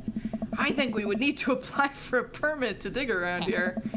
I am somehow both of these kids simultaneously. I could take Daisy home so we can get the city paperwork started for digging. You two go enjoy your night. Ah. Sounds like a plan. Tristan, you cool with that? Sure, just don't get yourselves into too much trouble. Can do. I'll make sure we get into a perfectly reasonable amount of trouble. Hey, Chicklet! Welcome, welcome! Good to see you. Thank you for coming. Welcome to the party. Amanda and Daisy skip away, yelling about buried treasure. Yeah, Daisy and Amanda are both pretty great. Awesome. I appreciate you swinging by. Hope work was cool. Bless that kid's tiny, rebellious heart. Well, I guess we should hit the bar now. There's actually a tiki bar attached to this place. How about that? That sounds like a plan. Brian and I walk into the Freaky Tiki, a kitschy island-themed bar. Palm trees adorn the walls and several fake parrots are strewn about. Ukulele music plays softly in the background. Brian and I approach the bamboo bar. Guess I'm spending more time with Brian, which is a little more bearable since I won. Okay, I just gotta get my victory drink and get out of here. I think I already proved my superior dadness for the day. 2 pineapples of hospitality, please. The bartender whips us up 2 rum drinks inside of hollowed out pineapples. He sets them on fire and we have to blow them out before we can drink them. Usually I just like to, I don't know, drink my drinks. Yeah, I know, right? This game is fantastic. I love it so much, and I want to be Amanda when I grow up, because she is amazing. If you don't want yours, I'll take it. And miss out on the taste of victory? I don't think so. I take a sip of my pineapple of hospitality. Victory tastes fruity. Let's talk about lawn maintenance. I'm very particular. No electric motors for me. I hand cut everything with scissors. I also only water the lawn with bottled sparkling water. I just ran out, so you're gonna have to import some. Italian is preferred, but I'll settle for Icelandic if that's all you have. Tristan, stop being a dick. Be gracious in victory, asshole. It's sweet that you're willing to put all of that work into taking care of your dead grass. Oh my god. Yeah, like, I can't get into this, personally. Like, all of the other ones, they seem to be making an effort, like there being a modicum of, like... Yeah, I know, right? I just came to see the corgi, and there is no corgi in this date at all, so... Yeah, so far I'm not feeling any chemistry with Brian at all, and they don't really seem to be giving us the opportunity. Maybe if we lost to him, there would be... I don't know. What? My grass is perfectly healthy. It's okay, buddy. I know just the trick to perk it back up. I'll work my magic when I finish trimming your grass with the tiniest pair of scissors I own. Seriously, where is Corgi? Man, even when he's trying to be helpful, I feel personally attacked. While I sip more of my drink, I notice a TV in the corner. Hey, a Stream Makeover Deck Edition is on. I love this show. Always made me want to own a deck. Ugh, I hate this show. Why?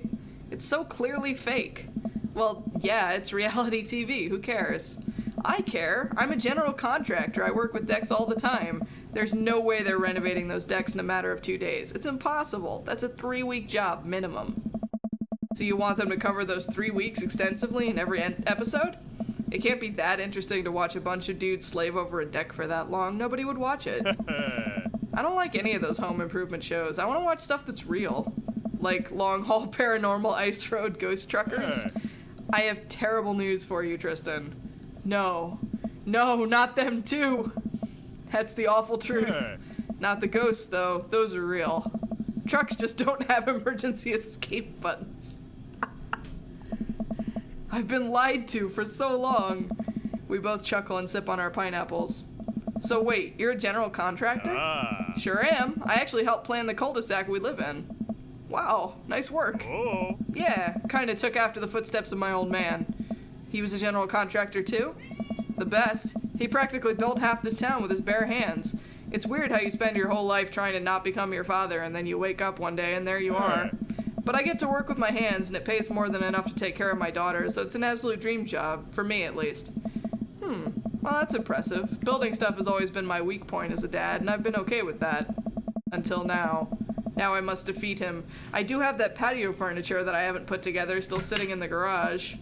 Okay, maybe I should cool it with the dad competition. Gotta keep it light. Finally. Thank you, Tristan.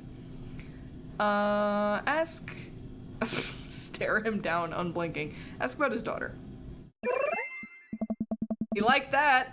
So, Daisy seems pretty smart for her age. Yeah, she's a genius. She definitely doesn't get it from her old man, though. It's actually a little embarrassing. She beats me at Scrabble constantly. To be fair, Scrabble is really hard. I can barely make good words when I have the whole alphabet in front of me, let alone 7 letters. Brian laughs. See? We can keep things friendly here. This is perfectly pleasant. I could do this all night. Because I feel an innate need to impress Brian and prove I'm better than him, obviously. That's the only reason, I think. Let's keep it moving. Okay, now we're getting a little chemistry at least. Ask about his dog! Finally! He liked that too! So, you have a dog. Yes, there is a kitty. He's right here. Come on, Lonzo. Come on. Oh, buddy. Whoop. No. Oh, there he goes. Alright, well. So, you have a dog? Sure do. I can't quite remember what he looks like. Yes, you can, Tristan. He was fucking adorable. Oh, he's a little corgi. Always has a handkerchief around his neck. Yeah, I'm not getting it. I think I might need a visual reminder to jog my memory. If you happen to have any pictures of said dog, maybe on your phone. I love it. Cat! He's right here. I got him. I got him before he could run away again. Yay! Say hi, Lonzo. Boop, boop, boop, boop. Good boy. Good boy. Yeah. There you go. Alright, off you go. Go boy. Whoop. Keep hitting my head on this thing. Alright, Brian laughs. Tristan, if you wanted to see pictures of Maxwell, you could have just asked. Yeah, that's Alonzo's default whenever I bring him on stream, pretty much. Show me the goods, then. Brian pulls out his phone and flips through an entire album of dog pictures. Okay, this I can relate to, bonding over pictures of your pets. Oh yeah, that's the stuff. What a good boy. I look around the room and take in all the kitschy decor, looking for something else to comment on.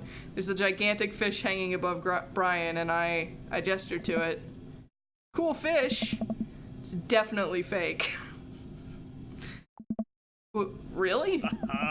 Everything in here is fake. That palm tree over there is just a ficus with plastic coconuts glued to it. I look over. He's ready. But I almost caught something like that fish once. Mine was bigger, though. Of course it was. Oh, really? Yep. I went on a trip to Hawaii maybe a decade ago. We were out on the sea for 3 days, catching fish, drinking beer, you know, guy stuff. We had a hot plate on the boat so we could sear the fish right after we caught it. Throw a little bit of salt and lemon on there. Oh man, that's some of the best food I've ever had.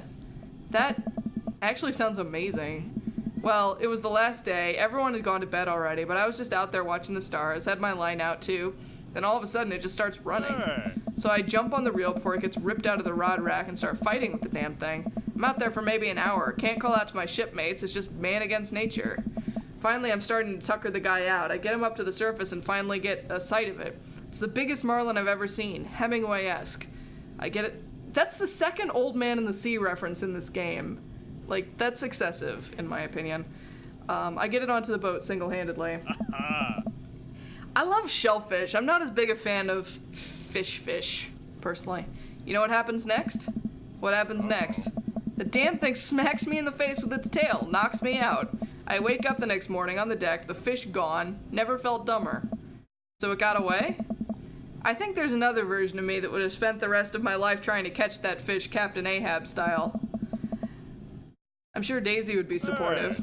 Ah man, fishing's the life. Haven't gone enough lately. You go fishing? Actually, I have a confession to make. Wait, what am I doing? Why am I having this inexplicable urge to be vulnerable with him? I can't tell him that I'm terrible at fishing. I lean in close. Oh, for God's sake, Tristan! Why do you give a shit about what this guy thinks of you? Why are you like this? You were so nice with Craig and Matt. Like, why are we...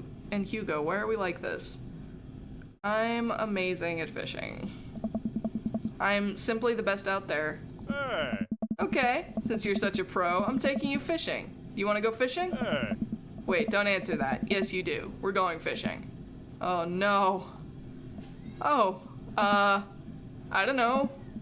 Come on, it'll be a blast. I know the perfect little fishing spot. I'll bring some beers. We can just sit back, relax, reel in some trout. We'll bring the kids with us. Come on, you know you want to. I sigh. I've been cornered. Yeah, okay. Brian gives me an exuberant high five. Hey. Yes! Maybe we'll see who can catch the most fish so I can get you mowing my lawn. You can try to beat me, but they don't call me Tristan good at catching fish Avarian for nothing. I'm spinning a web of lies that I fear will one day consume me. Ah. Sounds like it'll be a scrap. Brian and I finish our drinks and head outside. Till next time?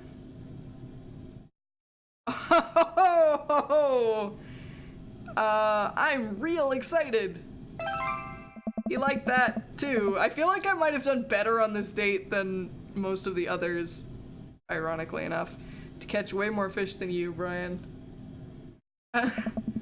Brian extends his hand, gives me a friendly but firm handshake. I see that competitive fire in his eyes. This is gonna become a whole thing, isn't it?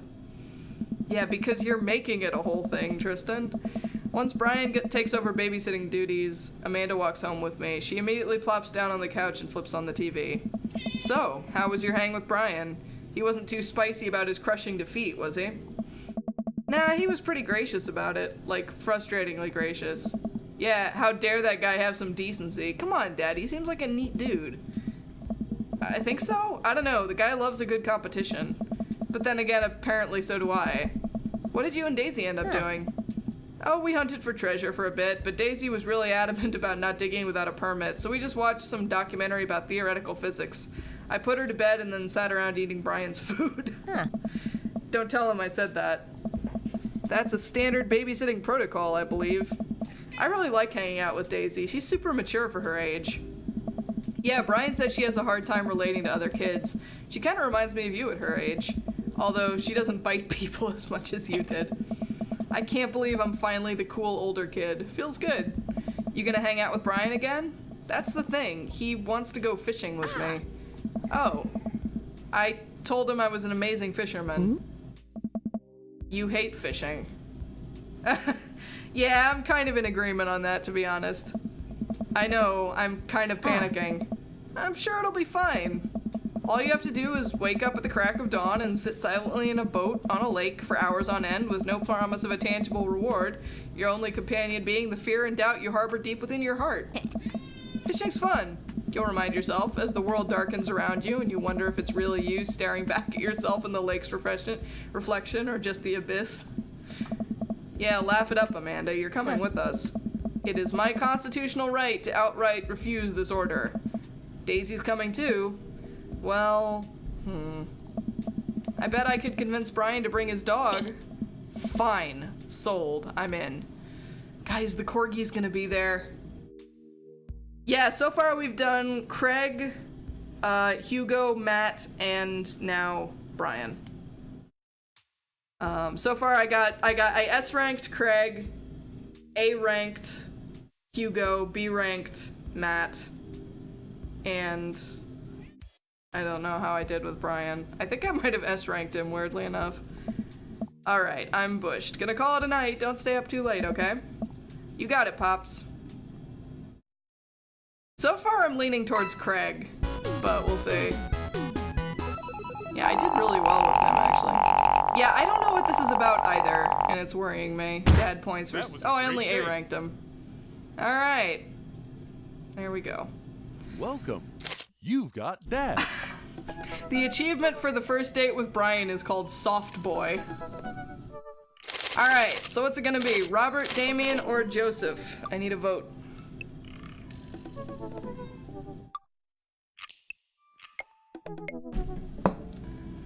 Yeah, I like... Craig is cute, and also I like that we, like, have a history with him. So... Damien? Alright, we got some votes for Damien, so Damien it is.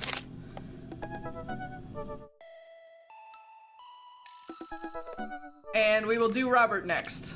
Brie. Alright, Damien Blood March. Cosplay nerd extraordinaire. Damien seemed really interesting. A little odd, but interesting. I think I should hang out with him to get to know him a little better. I navigate to Damien's dad book page and type out a message. Hey dude, you seem cool. We should hang out sometime. Alright, have a good one, Jayclit. Thank you so much for swinging in. See you around. I sit there for a minute before I see that Damien's typing. But then he keeps typing. And typing. Man, is this guy writing a novel? I leave the computer to make some coffee. And he's still typing. I sip my coffee and the computer finally dings.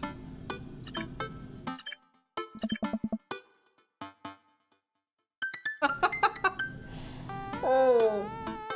Damien, you're like my mom. You text in like long letters. Alright.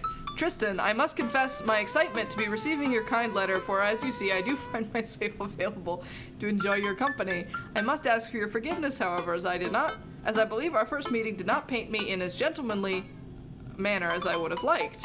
Oh, whoa, there's more. I would be highly flattered to enjoy your companionship. Wow. I would be highly flattered to enjoy your companionship at my residence for an afternoon tea and a stroll around my garden, should it please you. Till then, adieu, yours humbled, D. Bloodmarch. This guy goes all in on the Victorian thing. Wow. I stare at the screen and reread the letter several more times. Hey, Amanda, can you help me with something? Dad, for the last time, I'm not Ew! I'm not popping your back pimples. No, can you interpret this for me? I know, right? I approve of this. I can seriously, legitimately respect this. Man's braver than I am, to be honest. I turn the computer to Amanda and she squints at Damien's message. I just don't understand NetSpeak. Like, is this how you kids communicate with each other now? Oh, totally. This is the hot new thing. See, Dad, kids got over saying lol and LMAO or whatever and decided what they needed to do was bring it back to the 1800s. So what do I do? Where's your pen and quill? What? Did you forget to unpack the pen and quill? Dad, how will we address the nobleman in regards to your upcoming debutante ball? Okay, now I know you're messing with me. Father, without a proper chaperone, you'll never end up with a suitor worthy of our land. Or our dowry. I love her! I love her so much. Or, so you read Pride and Prejudice for school one time and now you're reciting things you know about it back to me, aren't you? Like, the first 5 pages, then I read a review of the movie. Still got a B, though.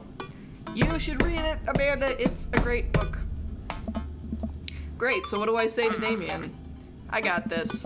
Amanda reaches over me and types on the keyboard.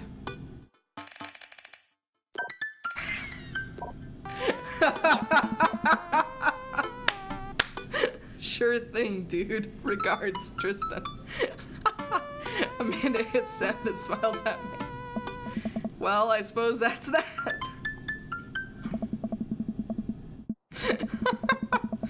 What the fuck? I make the short walk over to Damien's house.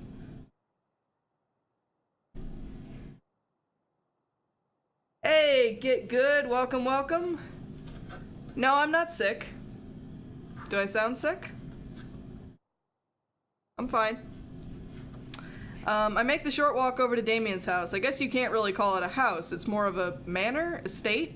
The Gothic architecture looms above the other homes in the cul-de-sac. I walk past a couple of gargoyles guarding the front door and look around for a doorbell. There doesn't seem to be one. I pull the large, ornately carved bat's head door knocker back, and a hollow sound echoes throughout the house as I strike it against the door. I wait several moments before the door slowly creaks open. Damien he goes all in on this. This is great. It's a little creepy. Oh, I see. Huh. I did not know that. I have learned a thing.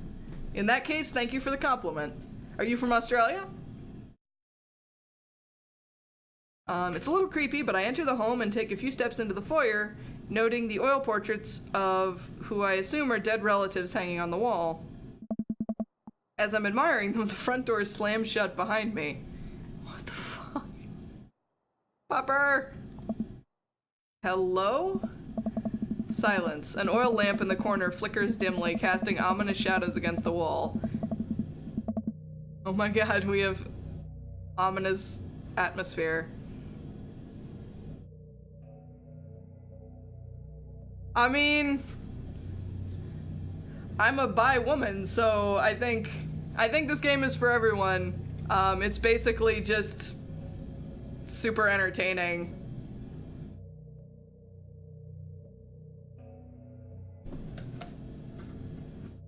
It's basically just a super entertaining dating sim, and the dialogue is like super clever. I'm really enjoying it quite a lot. Silence. An oil lamp in the corner flickers dimly, casting ominous shadows against the wall. Why do I feel like all the people in these paintings are staring straight at me? Why is it so cold in here? Where's Damien? Tristan, pleasure to have you in my home. I look up and see Damien standing at the top of a majestic staircase with a walking candle holder. What's with the door slamming shut? Oh, sorry, there was a draft. And the door creaking open when I knocked? I accidentally left the door unlocked. And the creepy oil paintings? I like oil paintings. Right. Right. Please, let me show you around. Okay. Damien leads me around his house, showcasing his parlor, sitting room, auxiliary sitting room, and the parlor again for some reason. How delightful. This is one of the older homes on the block, yes, but nowhere near as old as the architecture might suggest. Through extensive renovations, I have been able to craft a residence that is both historically accurate to the Victorian period and equipped with the amenities of any modern dwelling. We walk past a door covered in bumper stickers, caution tape, and a black parade poster. Did they listen to My Chemical Romance in the Victorian era? That's my son's room. You know how the rebellious teenage years are. Onward, onward, there's more to see. We reach a door at the end of the hall that Damien opens with a flourish. Oh. And this is the library. Sunlight streams in from floor-to-ceiling arched windows. The walls are lined with packed bookshelves, and even more books are scattered over the period-appropriate furniture. Damien is clearly really proud of this room. Pick up a book. You like that? You know, Tristan, in the Victorian era, there was some controversy surrounding reading. Yeah, I know, right? I'm like, I can totally respect this. Honestly, like, I respect the amount of, like, self-confidence that it would take to carry on this persona in, like, a normal suburb. Like, I don't have that level of self-confidence. There was some controversy surrounding reading. Many people thought the more tawdry novels would encourage youths into a life of crime and would cause too much of a distraction from work and school.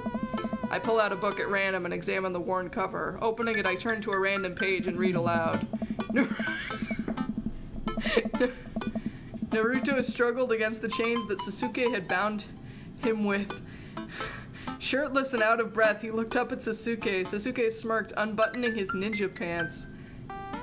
Damien, do you have hentai? Is it hentai? No, hentai isn't. Is it still hentai if it's a book? Sex anime? Or what would the like manga equivalent of? I don't know. I don't know what I'm talking about. I should stop talking. But what the fuck, Damien? Okay, I think that's enough. Damien snaps the book shut and puts it back onto the shelf. That's a rare book from my private collection. This is why we can't have nice things. Oh my god. Fucking dying. Oh god. Okay. Look out the window. I walk to the window and I'm greeted by a beautiful view. That's what it's... Is that what it's called? I don't really know what's happening. I walk to the window and I'm greeted by a beautiful view of Damien's backyard. It showcases a beautiful view. Beautiful view, beautiful view. Someone needed an editor and didn't get one. It showcases a beautiful view of the rest of the cul-de-sac. Hey, I can see Craig on his lawn. He's doing push-ups with his daughters on his back. Damn. He sees me and waves happily, doing push-ups with one hand now. Damn! Oh. Did you know that Victorians spent at least 20 hours a week gazing longingly out of full-length windows? Wait, really? No, but Victorians did appreciate...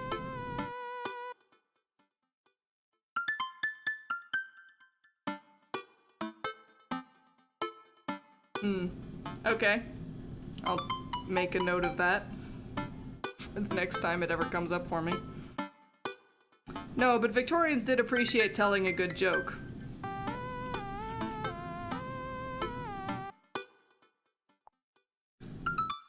Look at the butterflies. I walk up to the glass display of pinned bugs on the wall. It's pretty impressive. Nice bugs! I pinned them all myself. Maybe I could show you how sometime. I'm concerned I would stick the pin right through my finger. Ah, the pinner's gambit. Is that a thing? No. Please, will you join me for tea? I love how Damien's response to everything is just to, like, fuck with me. I follow Damien to his sitting room where finger foods have already been set out upon a beautiful tiered silver tray. I take a seat on one of the high-backed chairs as Damien pours and serves me some tea.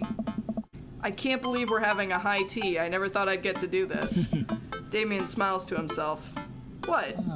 It's a common misconception that high tea refers to the wealth or class of the people enjoying it, when in fact the high refers to both the later time of day that the working class had to enjoy tea and the height of the tables on which they're served. Oh. My dear friend, we're currently enjoying afternoon tea. That's informative. Damien takes a seat next to me and serves me a tiny sandwich. Your home is really impressive. Yay, he liked that! Seems like you've really put a lot of work into this place. Thank you. No one's ever complimented my home before. Hell, I could barely get matching salt and pepper shakers in my place, and look at what you've done. I'm kind of jealous. That's very generous of you to say. I have to say, I feel like Damien, like, needs a hug. Like, I wasn't that interested in him, but I kind of do, like, want to give him a hug now. Hey, Sarah! Welcome, welcome. That's very generous of you to say. What got you so interested in goth stuff? Well, when I was a young boy, my father... Did he take you into the city? Sorry? Did you guys see a marching band? I'm afraid I don't understand.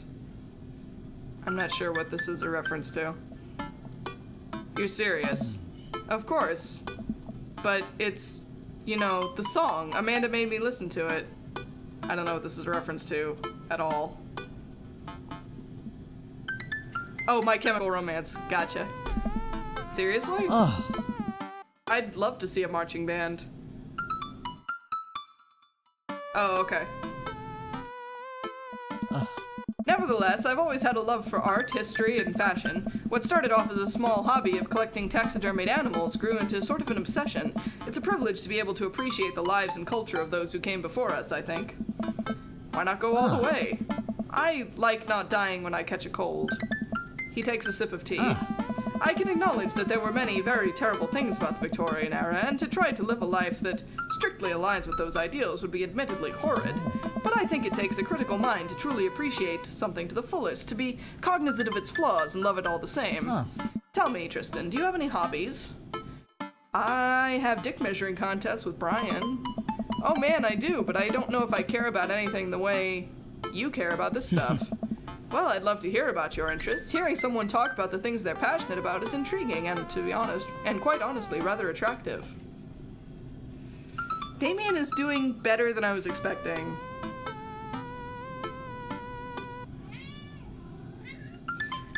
Nice, that sounds like a fun evening. Please, do tell me about your hobbies. Quick, sound sophisticated.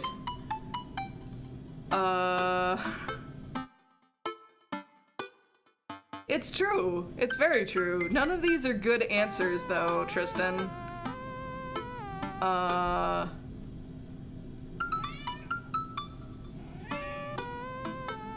of these are dumb answers, but I do love me some word jumbles, so... He liked that. The, written word fascinates me. We spend so much time using words, you know, and, I think people would appreciate them more if they had to unjumble them. It's poetic, really. Oh, so you're a writer. In a sense. We finish our tea and finger sandwiches. Come, I have one more thing to show you. Damien takes me around the back of his home, where a variety of flowers...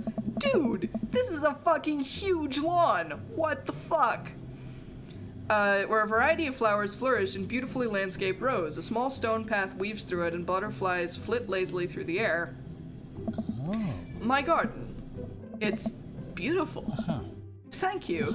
Victorians took flowers and floral arrangements very seriously.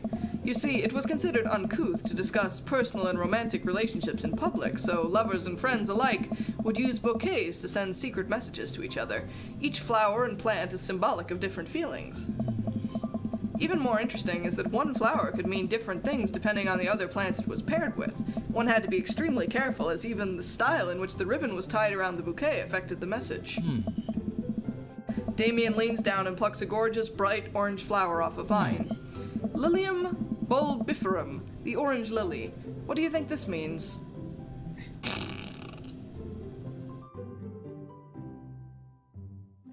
Just a no. Oh god.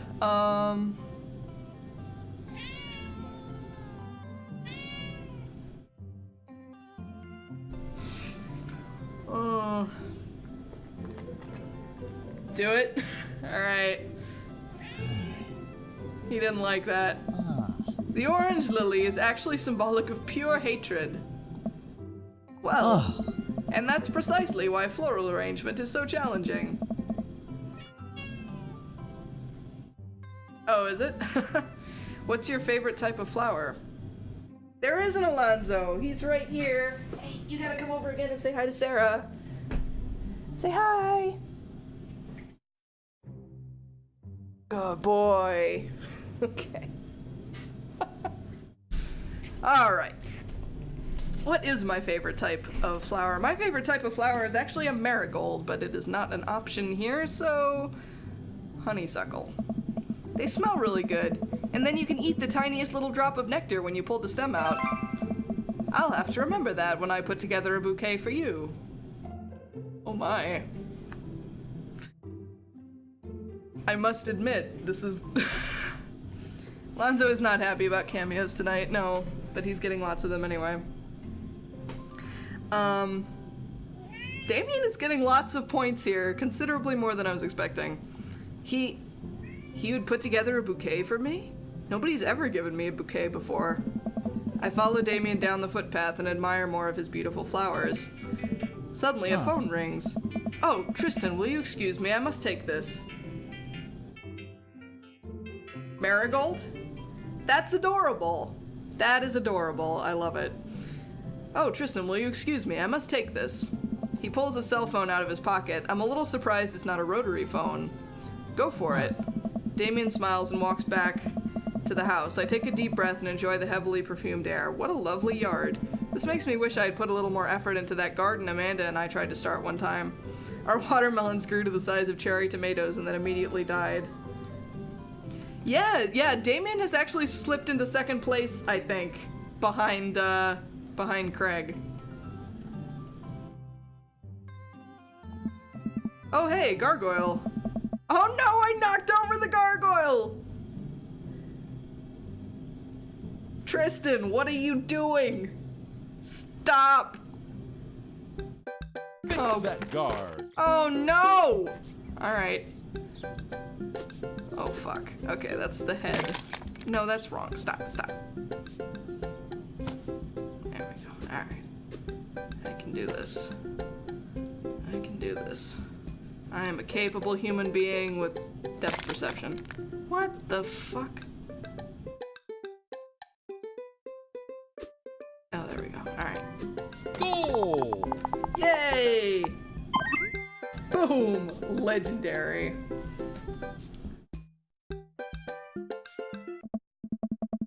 Phew, that was a close one. Uh-oh, here comes Damien. He looks upset. Tristan, my sincerest apologies to have kept you waiting. There's an urgent matter I must attend to, so I'm afraid I must take my leave. No problem, dude. Everything all right? Damien worries the hem of his coat with his fingers and looks away. Everything is perfectly fine, but it's Lucien. What's wrong? He appears to have... Well, his teacher needs me to come to the school post-haste. Do you need help? Oh no, you don't have to.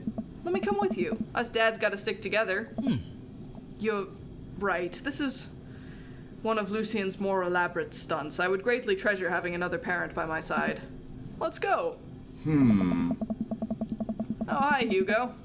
Damien and I walk into the school and are immediately greeted by an anxious-looking Hugo. I don't know. Hey, Damien, you're here in record time. I wouldn't miss it for the world, dear friend. Wow, whatever it is, it doesn't seem like this is Hugo and Damien's first time to the My Kids Are in Trouble rodeo. What is it this time? This, Damien, you have to see to believe. Damien and I fall into step behind Hugo, who leads us through the busy corridors of the school. We pass by several classes in session, and I vaguely wonder if Amanda's around. Hugo eventually ushers us into a small boiler room with a flight of rickety stairs leading down into the darkness. Watch your step. I can hear faint voices drifting up from the basement, and they don't sound happy. As I'm led into the depths of the school, I recall the antics I got into as an angsty middle schooler. Oh no. Atmosphere again. At least I had enough sense to stay out of creepy basements. Oh no! It's Hugo's son, too. We find another teacher in the boiler room, tucked away in the back of the basement. With him are Lucien and Ernest, Hugo's son. Lucien has a bloody nose. Thanks for coming. I can't make heads or tails of this. I look around the scene of the crime and see a bunch of bricks and some masonry tools scattered around. What happened here? Ernest punched me. Lucien tried to kill me. The room falls silent. I was not trying to kill you, dumbass. I was just trying to build a brick wall around you and see what would happen. Were you trying to enact the... Is it the Cask of Amontillado? Oh my god. I love this game. You promised me there was wine down here. It is the Cask of Amontillado. You promised me there was wine down here. You tricked me. Whoa, wait a second. Lucien, did you try to Cask of Amontillado Ernest? I love it. I'm neither confirming nor denying that.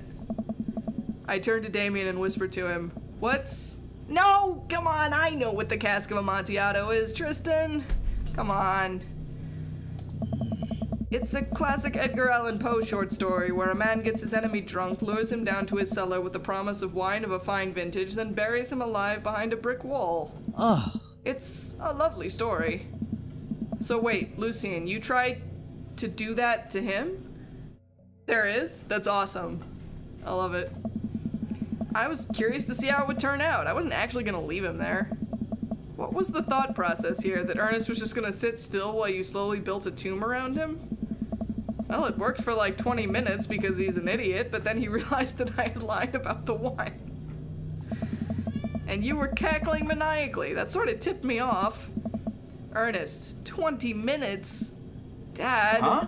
It took you 20 minutes? Son, we just did an entire 2-week unit on the Cask of Amontillado, and it took 20 minutes to realize Lucien was leading you into an elaborate ruse. Did you even read the story? I read the first 5 pages and then read a review of the movie. Whoa! It's only 5 pages long and there is no movie. Haha, yeah, you're right. I paid Lucien to read it for me. Yes, he is. He's always hungry. Actually, he didn't even pay me, so when you think about it, this was me teaching him a lesson. Damien and Hugo both have their heads in their hands. He does, yeah. You guys are always telling me to engage in the literature, and I did. I don't see a problem here. Alright, I'm following this under what the hell. Don't do whatever that was again. You two are both suspended for a week. Ernest and Lucien high five. The teacher starts to stomp up the stairs. Hugo, I'll cover your class. Take your son home. Mr. Bloodmarch, you too. Thank you for your mediation. We all head up the stairs and out of the school in tense silence. That was awkward. Lucien, Damien, and I all pile into my car and begin the drive home. Lucian immediately puts his hood up and stares out the window angrily. I'm not going to therapy again. Why not? It's a good... I know, son, it's entirely up to you whether or not you want to go. But I care about you and I can see that you're struggling, so if you do decide that you would like to speak to a professional about your feelings, we can do that too. So...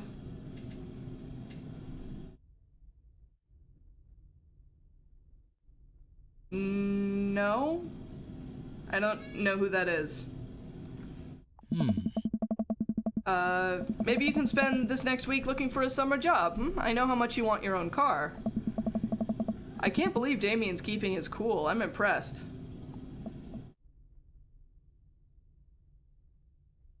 Soflo Antonio?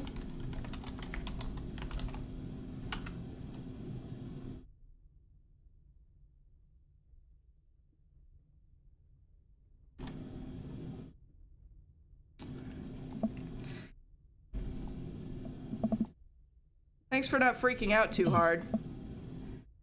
I love you, son. Lucian continues staring out of the window. Love you too. Aww. I like this. They're both kind of weird, but they have a good rapport. That's cute. The moment we pull into the driveway, Lucian hops out of the car, slams the door, and runs inside. I didn't expect to have that conversation in front of you. He and I have a lot we need to work out. It's alright, and all things considered, Lucian's bricklaying was pretty good, so there's your silver lining. There is that, yes. I really admire how you handled that, which is true, I do. You were a lot more diplomatic with him than I would have been. I just want what's best for him, and I don't think yelling at him would do either of us any favors. It barely does. You're a good dad. Yay! He liked me! See you around soon? It would be my honor and my pleasure. Damien bows with a flourish. Classy. I come home to find Amanda curled up on the couch with a blanket watching TV. I plop down next to her. Yo! What you watching? Tiny House Hunting Brothers Extreme Edition. Ugh, I hate this show. The couple on screen bickers back and forth while standing in an extremely small house made out of recycled bottles. The tiny house hunting brothers watch them with bemused expressions, both of their heads touching the low ceiling. I told you I wanted a 2-bed, 2-bath, shabby chic cottage. This house doesn't even have a bathroom. Amanda is amazing. Yeah, I love her. But honey, the outhouse is only 20 yards away. It's not that bad. I am not pooping outside, Greg. Why don't they just get a regular-sized house? I don't know. Hi, Alonzo. Hey, buddy.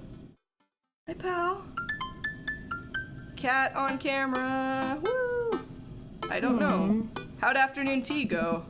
It got strange. We had to go to the school to pick up Lucian since he lured Ernest down to the cellar with the promise of a fine vintage and then tried to brick him into the wall, right? How did you know that? Has everyone read this story except for me? Lucian live streamed the entire thing. A+. This entire day is beyond me, but otherwise it was a fun day. That Damien guy's a character, but he's a really good company and a surprisingly diplomatic dad. Hush, Alonzo, hush. I dig his style. You know what? Me too. All right.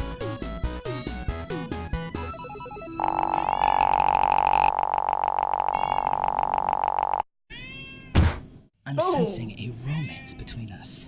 Oh. A chemical romance. That's a band? I like him. I was not expecting to like him, but I do like him. Welcome. You've got dads. All right, so that leaves Robert and then Joseph for our round of first dates. This is actually taking longer than I was expecting. We might be continuing this next week.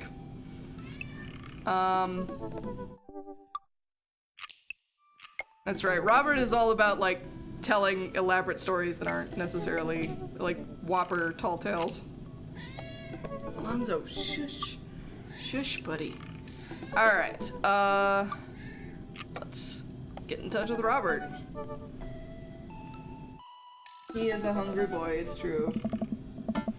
Robert was pretty nice, a little odd, but nice, and ruggedly handsome. We should hang out. I type out a message to him on Dadbook. Hey Robert, good seeing you again at the cookout. Wanna grab a drink? I sit there for a couple seconds hoping he'll message back. Hey, it says that he read my message. I anxiously wait for a response. Watch cat videos on the internet! I start down a rabbit hole of cat videos and Robert quickly vanishes from my mind. Yes, Sarah? I will attempt to have a serious answer for you. I didn't realize how long I've been doing that, but by the time I watch maybe my 30th cat video, Robert pops back into my head. I jump back over to Dadbook to see if he's responded yet. Nothing. Well, I guess the guy's busy. I might as well make the best of my day. I get up, walk to the living room, and sit down and turn on the TV. History Channel. Ooh, Naked and Afraid, Catching the Deadliest Ancient Aliens is on. Have I already slept with Robert? Do you have the option to do that already? No, I haven't. But that amuses me that it's an option. I'm so cold, I'm so scared. At this rate, I don't think we're gonna catch these aliens by day 50. I'm having trouble following this. Ancient astronaut theorists predict that being naked makes you 10 times more likely to find ancient aliens. Some suggest that aliens are fascinated with the human physique, most notably the butt. Okay, I'm back in. I lose several hours. No, I didn't. Evidently, like, there was some bit where I could, like, go to the coffee, or, like, do something or take a nap, and I took a nap, and evidently if I had done the other thing, I would have had an extra scene with Robert. I lose several hours to whatever the hell that was. Sighing, I get up and walk around the house. My stomach grumbles. Time for lunch, huh? Well, I guess it's time for old Chef Avarian to cook a gourmet delicacy. I walk over to the refrigerator. Make a sandwich. Why are all these, what do all these options have to do with anything, though?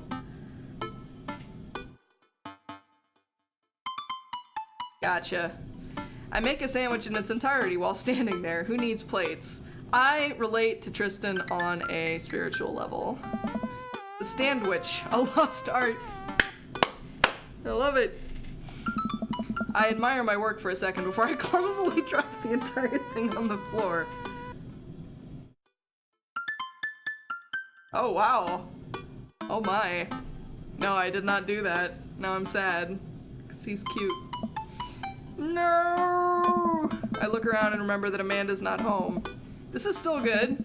5-second rule, right?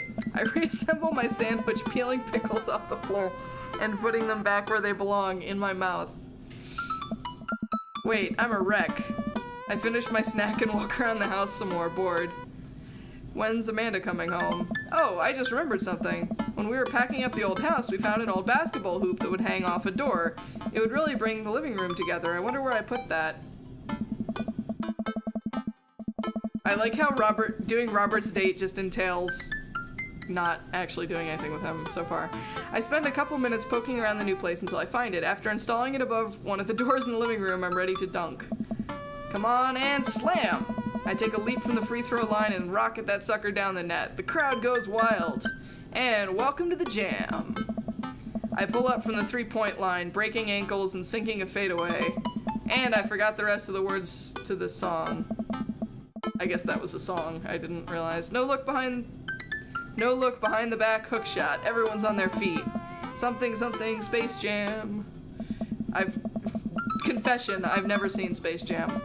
I managed to just barely defeat myself at horse before Amanda comes home. Then we cook dinner together. We're proud of ourselves for not even coming close to burning the house down. Afterward, Amanda and I dig into a carton of ice cream over an episode of Chopped Toddler Tournament. What the fuck? What you have in front of you is a molecularly deconstructed sweet potato with a brown sugar demi-glace with creme fraiche, of course. This is literally just a jar of baby food. The toddler immediately bursts into tears. Are we bad people for watching this? I want to know what the Game Grumps have against reality TV. Like, someone got very attached to this particular running joke.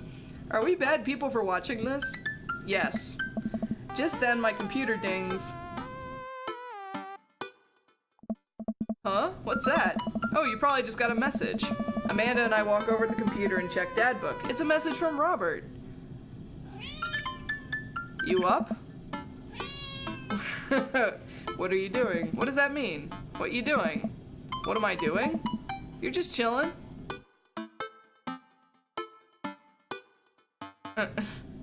I'm just chilling. I type back, just chilling. Amanda deletes the G and hits send. It'll make you look cooler. A couple moments pass by, another message pops up. Hey! Hey, that means he wants to hang out. I know what that means, Amanda. But it's kinda late. Come on, Pops, live a little. I am living, with ice cream and traumatized toddlers. Well, it's your life, but I think you'd have a lot of fun tonight. You are trying to get to know the neighbors better, aren't you? Oh, fine. I type back a message to Robert asking him for details, and he tells me to meet him at Jim and Kim's. Well, don't wait up for me. I never do. I throw on a nice jacket and run out the door. It's only a short walk to Jim and Kim's, and it's a beautiful night. I walk into the bar and see the usual crowd of barflies drinking beer and watching sports.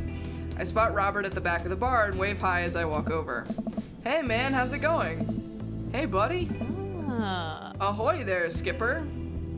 That's what's his face's wife, isn't it?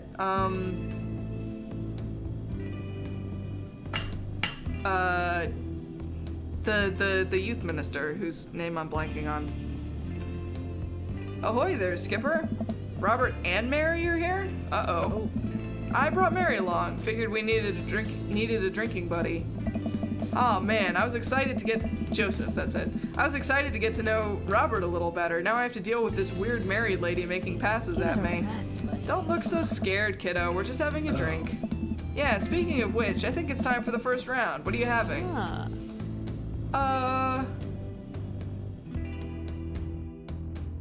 Beer. While admirable, I disagree. Robert orders 3 shots of whiskey and passes them between us. Well, this wasn't how I expected my night to be going. Hey! Here's to bad decisions and relaxed moral values, fellas. What have I gotten myself into? We all knock back the shots. I almost choke on the whiskey as it burns down my throat. Holy hell, that was a kick. I look over at Robert and Mary, who seem like old pros at this. Robert grabs his jacket and throws it on. Let's get marching. What? The night's young, Chief. Come on, we're bar hopping. Oh, alright. We leave the bar and start walking down the street. I still don't know this area of town very well, so I just follow Robert. There. So where are we headed? I wish I were drinking. It's an Irish pub. A good pun is the whiskey to my heart. Hey!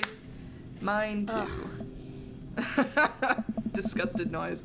Puns are the lowest form of humor, Tristan. Try harder. I don't like you. Puns are amazing. Please explain what to you? Bar hopping?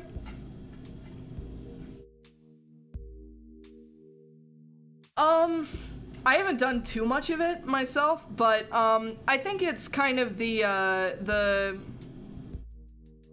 you get a little break in between the more claustrophobic or loud bar settings, and you get to kind of hang and chat during that transit period, and just kind of be silly and fun, and you get more than one sort of vibe from different bars potentially, so the evening has a little bit more variety.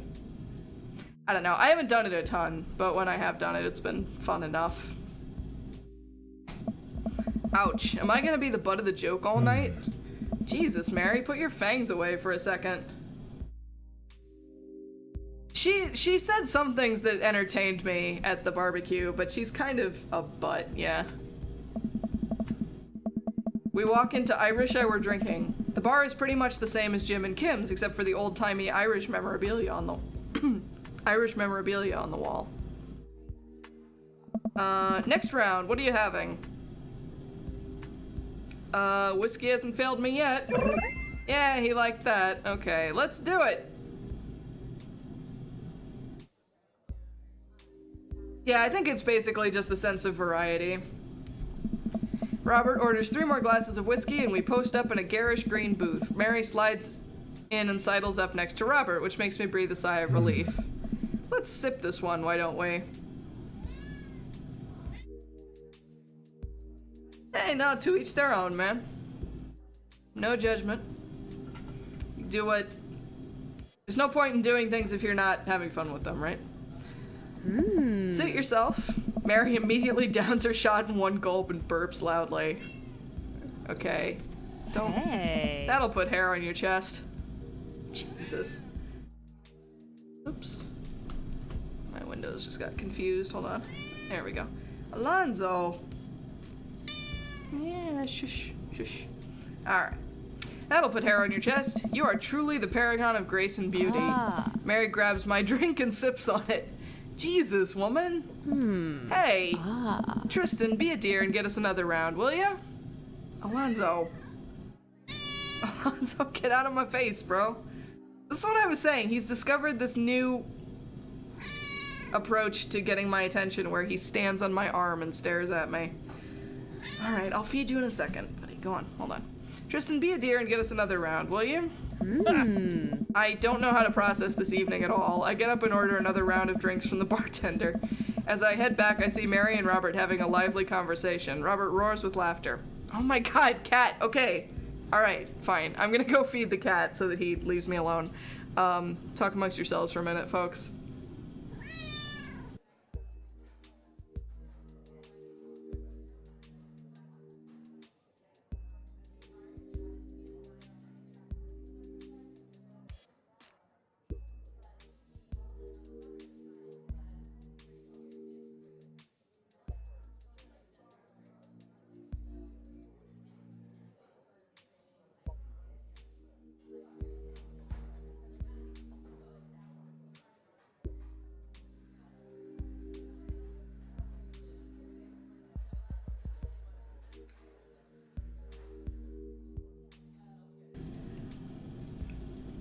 Okay, I return. The cat has been appeased. Hey, 21! That's awesome. My only pro tip on the subject is don't feel like it's something that you have to do because it's like a thing that adults do. Just do it if it's fun, and don't if it isn't. This is actually my advice on most things, to be honest. You are great too, Bree! Alright, as I head back, I see Mary and Robert having a lively conversation. Robert roars with laughter. I don't think I've ever seen this guy smile, let alone laugh. I should have like a Friday Night Game Brigade convention sometime. Y'all like kip on my floor.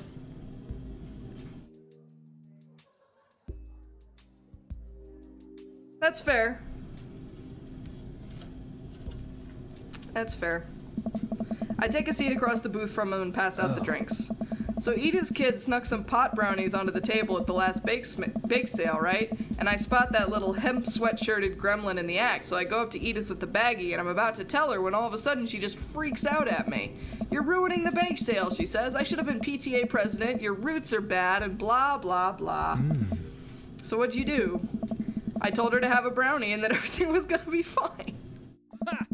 They both erupt in laughter. I politely follow along with the story.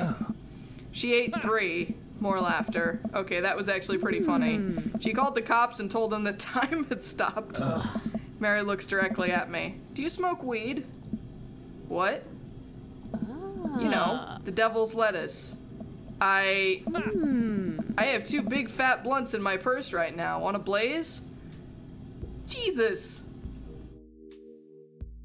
This is not entirely how I was expecting this evening to go, like, at all.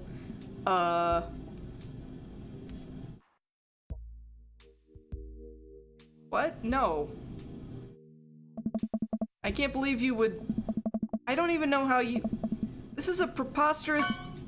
No, he didn't like that. Sorry, Robert. I'm boring. Ugh. Robert giggles helplessly. I'm just kidding, cowboy. Lay off the kid, Mary. He might not be used to your brand of humor. Fine, fine. We sit around and sip our drinks. People watching and cracking jokes. After a little bit of time, I begin to warm up to Mary. Her jokes become much funnier and much less scary. Yeah, alcohol will do that. But it seems like she's not going anywhere anytime soon. I just wanted some alone time with Robert. I wonder if I can get her to leave somehow. Did you get the next round? You trying to ditch me, pal? I mean, you asked me to get around, so fuck you. Because if you're trying to ditch me, you can just tell me to scram. No, it's fine. Tristan wants alone time with his new best buddy, Robert. Okay, fuck you. You know, like... Fuck you. Read you loud and clear. The wingman breaks formation to pursue their prey. Now, if you fellas will excuse me, Mary needs to sink her teeth into a helpless boy. I don't like her. Not at all. No. Unacceptable. Go with God. Nice seeing you. Come on. Deuces, nerds. Mary gets up and saunters over to a younger-looking guy at the bar. She grows on you. Does she, though? I feel like she kind of delights in making men suffer. Huh. Well, she does. But what about her and Joseph? What about him? You know, they're married. And she definitely tried to get in my pants the other night, and I gestured to her across the bar where she's making goo-goo eyes at that young guy from before. He looks like he's being held hostage. Hey. Oh, that's just a thing she does. She's harmless. Tell that to the boy she's hanging off of. Poor kid looks like he's seen war. Robert lets out a hearty laugh. Hey, I got him to laugh. Aw, man, you know, I pegged you for one of those straight-laced types. Oh, don't worry, I got pretty wild back in my day. Still got a little wild in you?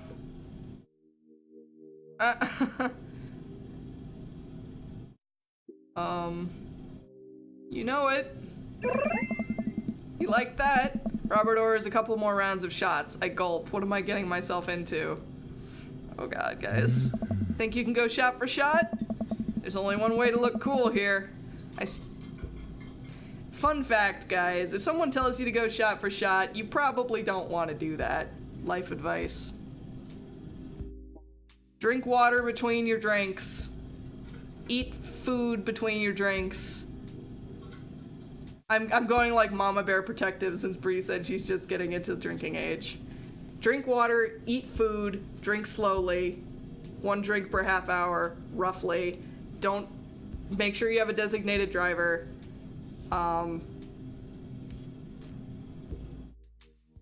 Yeah. Good. There was something else I was gonna say. Jaeger bombs are surprisingly tasty, but you don't want to have more than one at a time. Yeah, me too. Me too, Bree. A cheap date, as my mom says. Robert looks impressed. He takes his shot and knocks it back. That's 1. So, what do I even talk about? He's so cool, and he probably hates small talk. So, how are things? Hey. I hate small talk. Okay. Too many people, and this isn't necessarily you, but too many people think that they have to fill the dead air with noise. Personally, I think they're afraid of the silence, or they're afraid of what the other person is going to think of the silence. Hey. If you want some unsolicited advice, just learn to be comfortable with silence. This is actually good advice, to be honest, although it's hard. Nothing wrong with 2 people sitting in silence and drinking whiskey.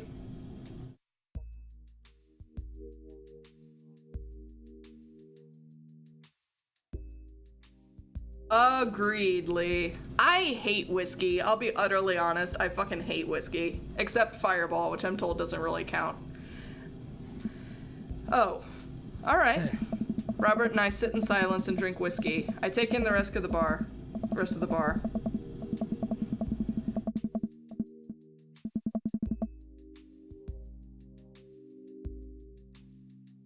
Does which bit still apply?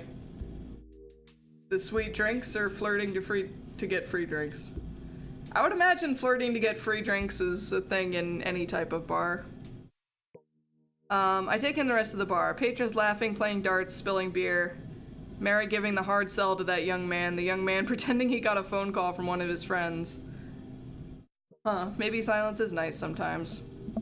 So, you ever kill a man? I choke on my drink. Excuse me? You know, watching the life drain from someone's eyes, it's not just their life, you know, it's their hopes and dreams draining away, every memory and experience they've ever had, gone. No. Hey. Great, me neither. What the fuck? I have to say, you're cute, Robert, but this is not doing it for me at all. Robert knocks back his shot and motions for me to do the same. I reciprocate. I'm just messing with you, relax. I laugh nervously. Or am I? I laugh nervously, again. We sip more whiskey and people watch some more. Mary has her sights set on another man after the other one excused himself to the bathroom and, I assume, crawled out of the window. Gosh, this whiskey's hitting me hard. Gosh, this whiskey's hitting me hard. You betcha! Robert gets up out of the booth, shouldering his jacket. Let's roll! Sorry, whiskey, inside voices. There. Let's roll. Wait, what about Mary? Brother, Mary is gonna be just fine. I look over at Mary, who's lying on the bar in front of some poor sap singing happy birthday to him while he insists that it's not his birthday. I'll be honest, everyone involved in this date, except me, more or less, is not impressing me at all. We make our way out of the bar and back onto the street. I'm trying my hardest not to stumble, but man, that sidewalk is just coming right at me. I hope Robert doesn't notice me tripping over my own feet like this is the first time I've ever been drunk. Where to? You'll see. I follow Robert through street lamp spotlights until we eventually arrive at a rundown strip mall. There's a beauty salon, a sex shop, a computer repair store that looks like it's been closed for 10 years, and finally, a liquor store. Wait here, I'll be right back. After a minute, Robert returns with 2 wine bottles in brown paper bags. He hands one to me. Cheers. He sits on the curb and drinks. He motions for me to do the same. This is really not where I expected the night to go. I take a sip. White Zinfandel? What? Nothing. I just wasn't expecting... It's delicious, fruity, and refreshing. Don't judge me. Okay, points. I start to say something, think of his lecture about valuing silence earlier, and stop. I sip on my wine and watch cars drive by. Let's throw rocks at shit. Whoop. Robert suddenly hurls a rock at a stop sign. The ding echoes throughout the empty parking lot. This is getting weirder and weirder. That felt good. He presses a stone into my free hand. Now you try. I don't know. With feeling. I look at the rock in my hand and look at the stop sign. Back at the rock, back at the stop sign. I know what has to be done.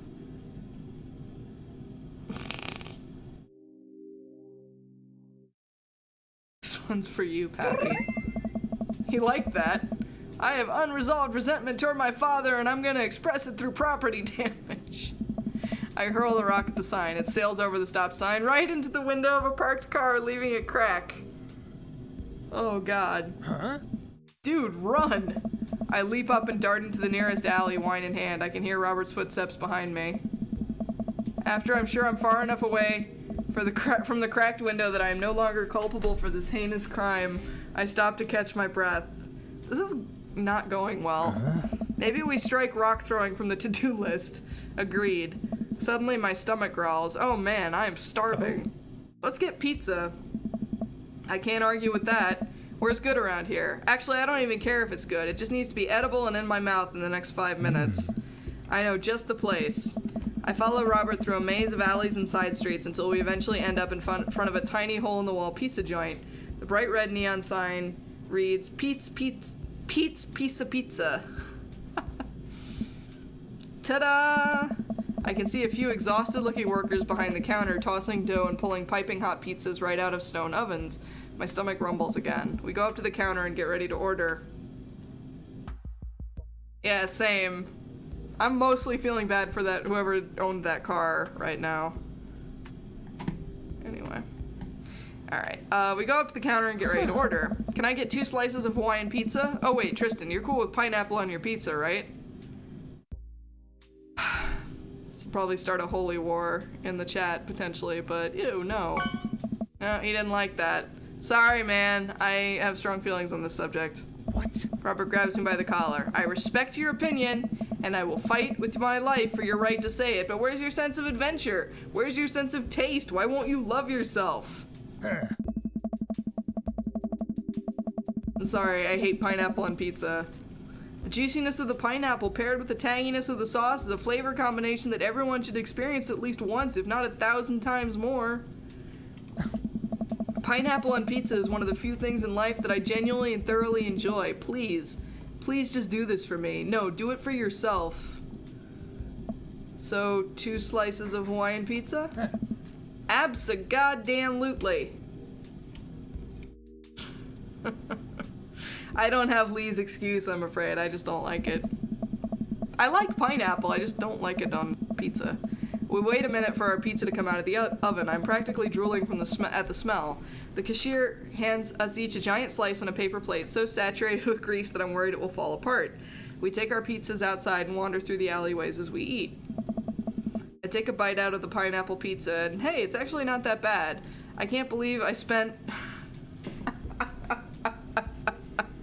I can't believe I spent so much of my life berating this sort of pizza to all my friends. Maybe I should give pineapple pizza a shot one day. I guess I know how the Game Grumps feel about this subject. Man, I feel way better now. You and me both. We hear noise coming out of a slightly ajar door in the alleyway. Robert looks at me excitedly. Got any more of that wild in ya?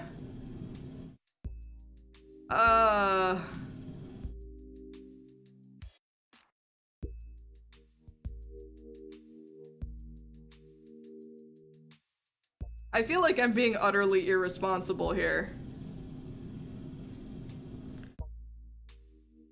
But I also want to see where this scene goes, so... I'm so tired, but... My dad's stamina is waning, but I'm game for more.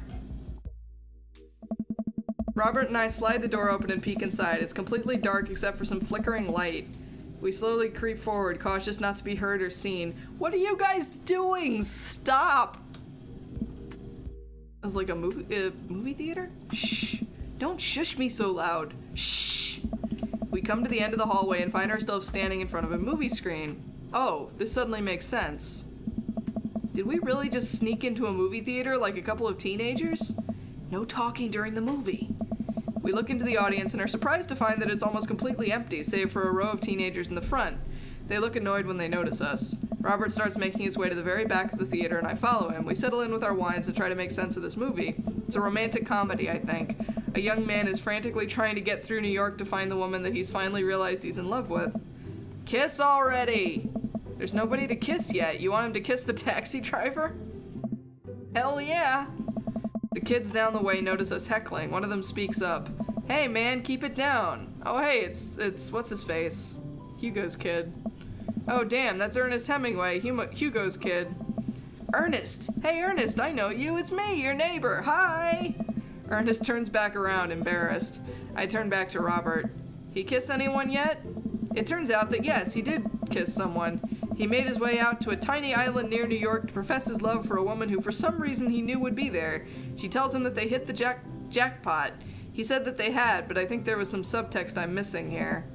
Boo, love is dead. Shut up, it's beautiful. Aw, Ernest. No, you shut up.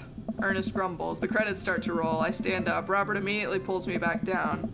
Hundreds of people worked very hard to make this film happen, and you're gonna sit here and appreciate them. Okay. Look at that. Elizabeth Shelton. She worked really hard. I bet she did lots of good wardrobe design. Thank you, Elizabeth Shelton, for this beautiful film-going experience. And Peter Anders, catering, fed a bunch of people so that they could have the energy to do their jobs. What a guy. We let the credits roll while Robert individually thanks every member of the crew. Once it's finally over and he makes sure no animals were harmed in the making of this film, we leave the movie theater. Okay, that was cute, I admit.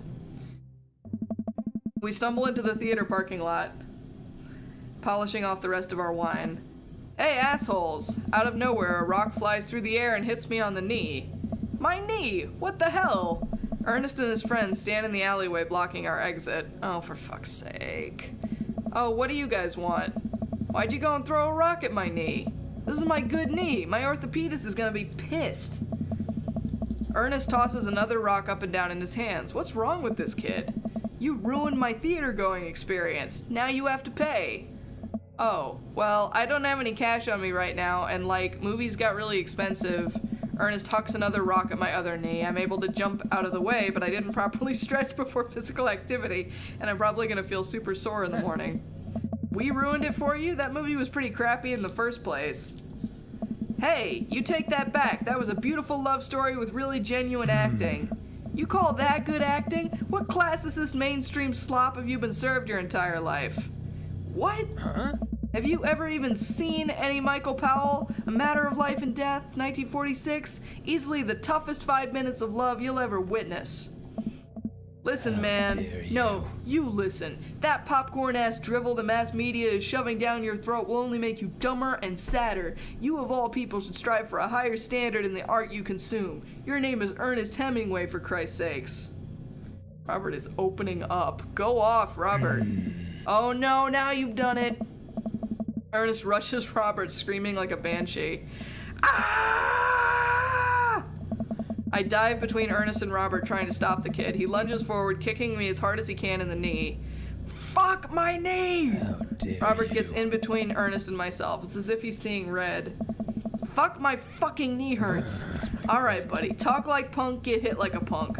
Robert squares up into a boxer stance. Queensbury rules. 3-minute rounds with 1-minute rests in between. No low blows, fish hooks, J grabs, or high blows. What? Excuse me? And don't even think about pulling an illegal turnstile. That's an automatic deduction of 3 points. I don't understand this guy at all. What the fuck? You'll have to designate a second if you're unable to fulfill your role as main duelist. One of your friends over there looks like he has enough youthful vivacity to handle it. Hey man, I don't want to get dragged into this. That movie sucked. It's too late. You two are bloodbound. If he dies, you die. What? Sorry, I don't make the rules. Talk to Queensbury. We're just gonna go. Ernest and his friends warily back away. Robert calls after them. The Queensbury Association will hear about this. What the fuck? Oh. And consume better content. Once the teens are safely out of earshot, Robert turns to me. Were you about to actually fight that kid? Are you kidding me? I would never hit a child. That would be despicable. You throw the rules at them, though. They always bolt. Nobody wants a Queenbury-sanctioned throwdown. But full disclosure, I made half of that up. Wow. Hey. See, you don't even have to know the rules. You just make them up. Come on, let's get out of here. Oh boy. Robert and I cool down a bit as we walk back to the neighborhood. I'm so sorry. I get really into the art of filmmaking when I drink. It's okay. I think it's cool how much you like movies. To be honest, I don't know a lot about them myself. Buddy, I got so much to show you. You ever see any Sam Fuller? I haven't. Fuller is cash. Thanks for the adventure. Adventure is all I got, buddy. Yay, he liked me. Robert throws an arm around my shoulder and we drunkenly belt out tunes all the way back. We finally get to his doorstep. This was an interesting night. Yeah, no, like, I don't know, I have mixed feelings. The opening of this evening was super duper uncomfortable, but he does seem like he's interestingly complex. Let's put it that way. Smurfy92, welcome, welcome, welcome. Welcome to the party. You're with the... Everyone say hi to Smurfy. She is with the Lady Nerds stream team, which I am currently in the application process for. So everyone should totally say hi to her and welcome her to the party. Alright, this was an interesting night. I liked it. A smile forms on his cheeks, a rare sight. Let's hang out again soon, yeah? Yeah. I linger there for a second, swaying drunkenly in the night breeze. Robert claps me on the shoulder. Night, bud. Robert heads back inside and I stumble my way back home. Alright, I'm not sure how I felt about that.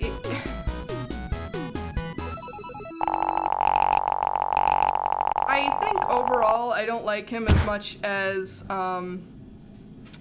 Craig and Damien. I'm still leaning towards one of those two.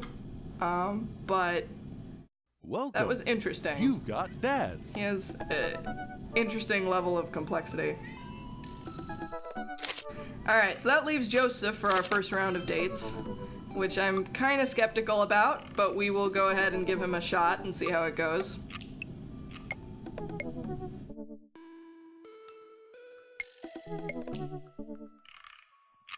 Yeah, I know, right? It's interesting that the ones that I S-ranked are paralleling, like, how I feel about their, like, their characters.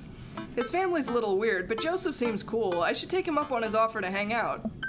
Wait, how do I hang out with a priest? I don't go to church. Should I be Jesus-y? I imagine Joseph's family staring at me as I fumble through some sort of prayer attempt. Maybe not too Jesus-y. A light smattering of Jesus. Will he want me to pray? Is he going to pray at me? Do I have to pray at him? Talking to Joseph, huh? Gah! Amanda, how many times have I told you not to sneak up on me like that? I selectively ignore it every time you do, Pops. Joseph's first date is cute. Alright, we'll see. Amanda looks over my shoulder at the screen. Joseph can't read your mind, you know. If you want to talk, just message him. But I've never been friends with a priest before. What do I talk about? My favorite Bible passages? Ice cream socials? Khakis? First of all, he's youth minister with a tattoo, not a priest. There's a difference? You're overthinking it, Dad. Listen, just put it like this. Hello, neighbor. Thanks again for the invite to the BBQ. I'd love to hang out soon if you're not too busy. Isn't that a little too business casual? Fine, fine. Give me the keyboard. I got this. Amanda focuses on the keys. Hi, Joseph. It was great meeting you and your family. I'm still new around here, so if you'd like, I'd love to hang out and get to know you. See ya. The smiley is a nice touch. Almost immediately, I receive a response. What'd he say? Hi, Tristan. If you're not doing anything in a bit, the kids and I are baking treats for the church bake sale today, and we'd love to have you over. It'll be a blast, so let me know. Joseph. Yeah, no, same here. Like, as far as I'm concerned, I'm just thinking of this right now as, you know, we're two dudes and we're just gonna hang out and bake treats, evidently. He uses a lot of exclamation points. I'm more concerned about him signing his name with a tilde. I do that. Is that a bad thing? I like tildes. I'm willing to let it slide this time. I respond back. Sounds like fun. Tristan. Well, guess I'm doing this. Save a brownie for me. Promise you won't sneak up on me anymore? Amanda stares at me, unblinking. I don't make promises I can't keep. Real to a fault, Pops. Aww. And Dad, please don't be weird about the religion thing. Me? Weird? Never. I make the short walk over to Joseph's place. Don't be weird, Tristan. But what if they hung up a bunch of crosses? Or collect those little porcelain babies? That's another good reason, Kai. Or collect those little porcelain babies. What if they were all praying? Did they pray before dinner? During dinner? Over the porcelain babies? The door begins to creak open, a shadowy figure obscured on the other side. Who's there? Tristan? The door opens the rest of the way. It's Joseph's eldest. What's his name? Hey. Hey. Fuck. I want to say Christian was the eldest. Chris, I think, was the youngest, and Chris and Christine, I think, were the twins. Christian. It's Chris. Fuck. Chris, right. Hi again. I'm Tristan. I know what your name is. Oh yeah, we met at the barbecue. How's the, Please don't say it. Jesus! Tristan! This is where we can't have nice things. Chris blinks slowly. Maybe he didn't hear that. You're weird. Is your dad... Before I finish, Chris walks into an adjacent room, leaving me in front of the open doorway. Home? This was a great first impression. For a moment I wonder if I should just go in, further subjecting Joseph's family to my winning attitude and artful charisma. Mercifully, Joseph he... Proofreading! Mercifully, Joseph peeks his head around the corner. Tristan, you made it!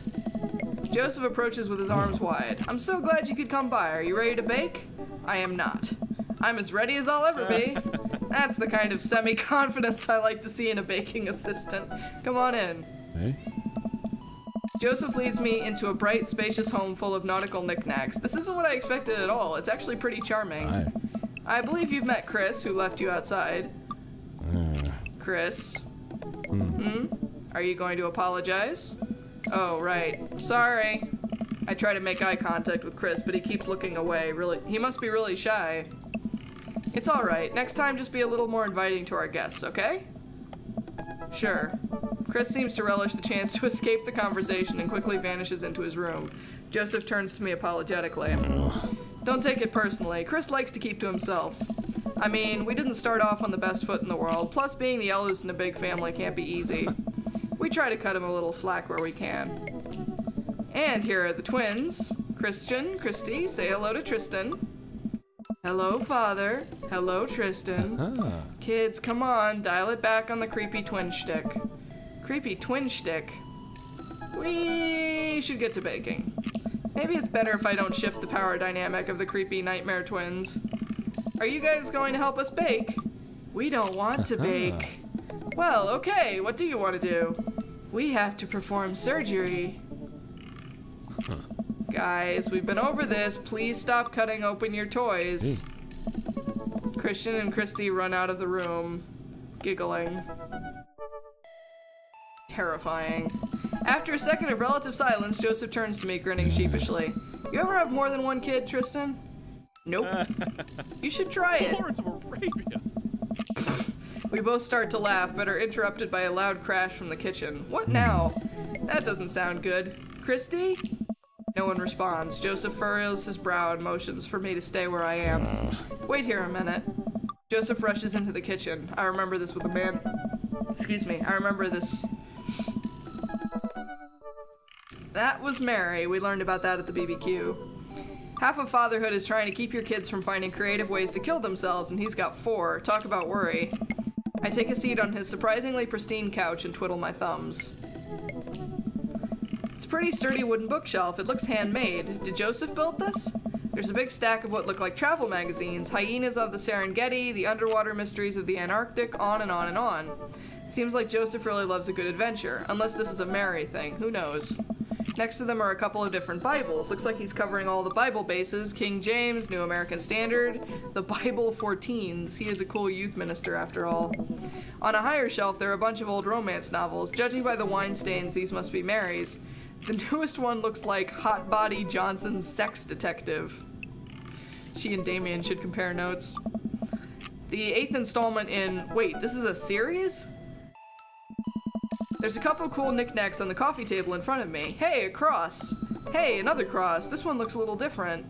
And a third cross. Unified design aesthetic. Smart choices. There's also a brass thing here. It looks like something a sailor would use to navigate with. I think they're called sextants. Heh, sex. Tristan! Well, you have this many kids and things are bound to end up on the floor no matter how hard you try to keep it clean. I spot a terrifying cloth doll that appears to have had both arms pulled off several times. It's been stitched back together a lot. Okay. The tag says CNC, of course. I set that down and spot a houseplant. Hey, little guy. Keep being you, tiny houseplant. I spot one last thing on the floor next to the houseplant. It's a silver necklace. Wow, this looks expensive for something casually tossed on the floor. If there's a story here, it's none of my business. It's been a while. I guess I should go into the kitchen and see what's up. I walk into the kitchen to find Joseph holding Christy in one arm. She seems a lot calmer than she was a minute ago. Too many windows, hold on. Alright, I raise an eyebrow at Joseph. The twins are a lot more manageable when they're separated. Where's Christian? He ran off. Christy dips a spoon into the brownie batter and gives it a taste. Dad, it's too sweet. You're too sweet. No, I'm not. You're so sweet we might have to water you down with spiders. No, not spiders. Joseph begins tickling Christy with his free hand. Okay, that's cute. Between the laughing and squirming, I don't know how he's got a hold of her. but that girl is locked in place. The man is a professional child wrangler. Christy fixes me with her best puppy dog eyes. Save me from the spiders! What the fuck? Renegade option.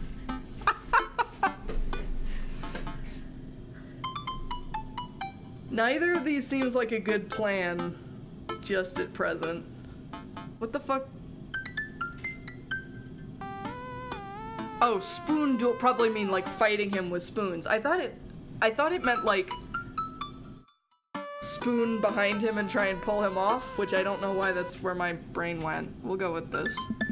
I grab a wooden spoon and point it in Joseph's direction. Unhand her, foul beast. Okay, Tristan the Valiant, let's see what you've got. You may have defeated me at Tarantula Ridge, but now I have the upper hand. This is ridiculous. Joseph gently puts Christy down behind him. Have you come to squash me, knight, or have you merely fallen into my web? This is... I'm getting diabetes. I'm no mere fly, Spider King. Now on guard! For a minute or so, Joseph and I mock duel with the two dumbest looking spoons in the room. Eventually, I strike a killing blow in the invisible heart between his arm and his body, and Joseph recoils in horror. Lord McDonald! Blast, I am defeated. You could never best me, Spider King, for I have the power of... I sneak a taste from the brownie batter. The magic... Oh man, that is way too sweet. Yeah. Christy begins jumping up and down excitedly. My hero! Christy hugs my leg before making a surprisingly fast exit. Hey, wait, do you want to bake brownies with us? Christy hesitates, then shakes her head no again. Sparkle Pony. Sparkle Pony? Joseph looks confused. You don't want to bake with Dad now? You want to play with Sparkle Pony? Yes. Alright. Go. Before Joseph can even finish his sentence, Christy is out the door and down the hall. Ahead, Joseph sighs deeply as he stares into the chocolate batter. He tastes it again, face twisting. And that is still way too sweet. So what made that crash? Egg beaters on linoleum floor? It's my new techno single. Still haven't thought of a B-side. Now we're both looking into the batter. It's got a sickly sheen of sugar and chocolate candies throughout, and I have a feeling Christy had something to do with it. We need a fresh start. Oh, yeah, like I said, I'm not really a baker, but don't even sweat it. The bag came with instructions that have mysteriously vanished along with my daughter, so we'll probably be fine. Probably. Yeah, probably. He certainly looks confident. Alright, Tristan, you've baked a cake from a box before. Once. How hard could this be? Now grab a spoon and get ready to rock. Mario Batali, save me. Joseph and I set to work cracking the eggs and mixing the things and then pouring the things according to how we assumed the back of the box would tell us to. Things go according to plan, and soon enough we have a solid batch of brownies. Oh. Whew! Wait. Joseph has a little dot of batter on his nose. Wow, Tristan, way to use those dad skills. I bet you've baked a few box mixes in your time. His nose. Joseph. All we have to do is bring these to the bake sale and voila, duty done. Now help me find Christy. Keep your eye out for a pony that sparkles. Joseph, hold still. What? Thumb in position. And got it. Right. Joseph's eyes go wide as I gently wipe the chocolate off his nose. Is he blushing? Yeah. Oh, thanks. No problem. In less than a second, I've licked the batter off my finger. It's really good batter. Oh. We should find Christy. Yes, we should. Do that. Tristan. Joseph quickly composes himself. All right, she can't be far. You take the delta position and I'll watch your 6. Do you even know what that means? Wink. Alpha Tango Sparkle, Roger, Roger. Joseph starts making his way down the hall and calls back to me. Take the brownies and the rest of the stuff I baked earlier today while I get Christy. We'll meet you out by the car. Right. Joseph, Christy, and I arrive at the church parking lot to find fold-out tables and pop-up tents already set up. Looks like the bake sale is already in full swing. Wow, this place is packed. Is this packed? There are a few people milling around. Must be a value pack. If you can count a city's population on your fingers and toes, this counts as packed. Point. Christy rockets out of the car and into the lot. Is she running on jet fuel? I want to sell brownies! Okay, let's get set up. I want to see Mom. She's down by the other row of tables helping out with another group. Want to go over there and tell her I said hi? Mom! Christy zips off immediately. Joseph seems unconcerned. Does she always run that fast? Yeah, and I can only catch her half the time. These knees aren't what they used to be. I remember when Amanda was her age, I couldn't get her to sit still for 5 seconds. Yep, great age to deal with. While Christy's gone, Joseph and I arrange all of our baked goods on the table and settle in. So, are we allowed to eat any of our own goods? Look, if I don't see nothing, I don't say nothing. The man upstairs has strong feelings about snitches. Does he actually? Joseph shrugs. He eats a brownie. It looks like some of the other stalls are selling drinks, little handmade crafts, and other sweets. Whoa, someone brought a soft serve ice cream machine. I gesture to it. How are we supposed to compete with that? Please, this isn't my first time to the rodeo, the bake sale rodeo. There's actually no rodeo here, it's just a bake sale.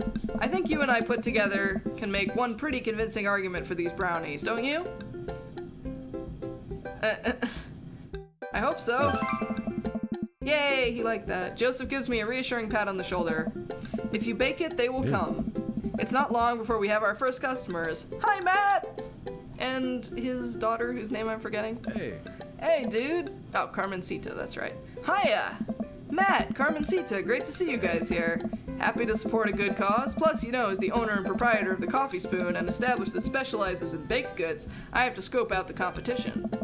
Joseph leans close to me. This guy knows his stuff. Stay on your toes. So, what recipe did you use for these brownies? Don't say you used the box recipe. Don't say you used the box recipe. We improvise, which is actually true. I just let the baking spirit move through me, you know? A little bit of flour here, a pinch of salt there. Sort of like interpretive dance, but with cooking. Interpretive cooking, yes. You can never make the same thing twice. Every batch is special. There will never be another batch of brownies with the exact same flavor sensation that these right here have. It's a once-in-a-lifetime opportunity, Matt. All right, we'll take 2. Actually, we'll take 3.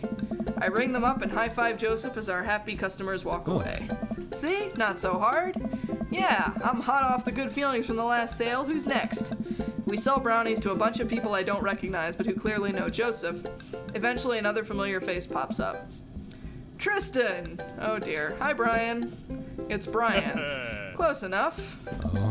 Can we interest you two in any of our fine sweets and treats? You sure can. I bet I could eat 10 brownies. Must, resist, urge to be competitive. Don't do it, Tristan. No more dick measuring contests. Let the man buy his brownies. So we'll put you down for 10? Ha! Better make it just 2. 1 for me and 1 for Daisy. Coming right up. You excited for youth group movie night, Daisy? Yeah! What's the movie? It's a surprise. Joseph leans over to me. It's The Fast and the Furious. What? Really? If you think about it, there's some heavy religious undertones. Okay.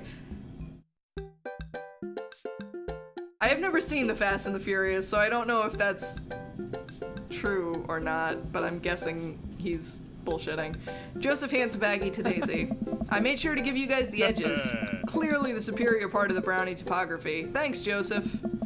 Our 2 customers walk off with their purchases. Joseph and I survey our stock. These are selling pretty hot. At this rate, we'll have enough money to pay for a new paint job on the church pews in no time. Wait, what happened to the pews? Ernest spray painted his rapper alias onto them. Young Steinbeck.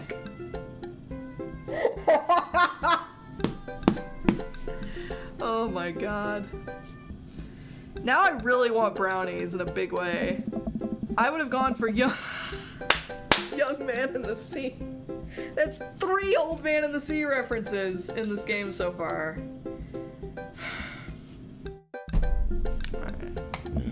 Speaking of in ministerial terms, Ernest is hard to reach.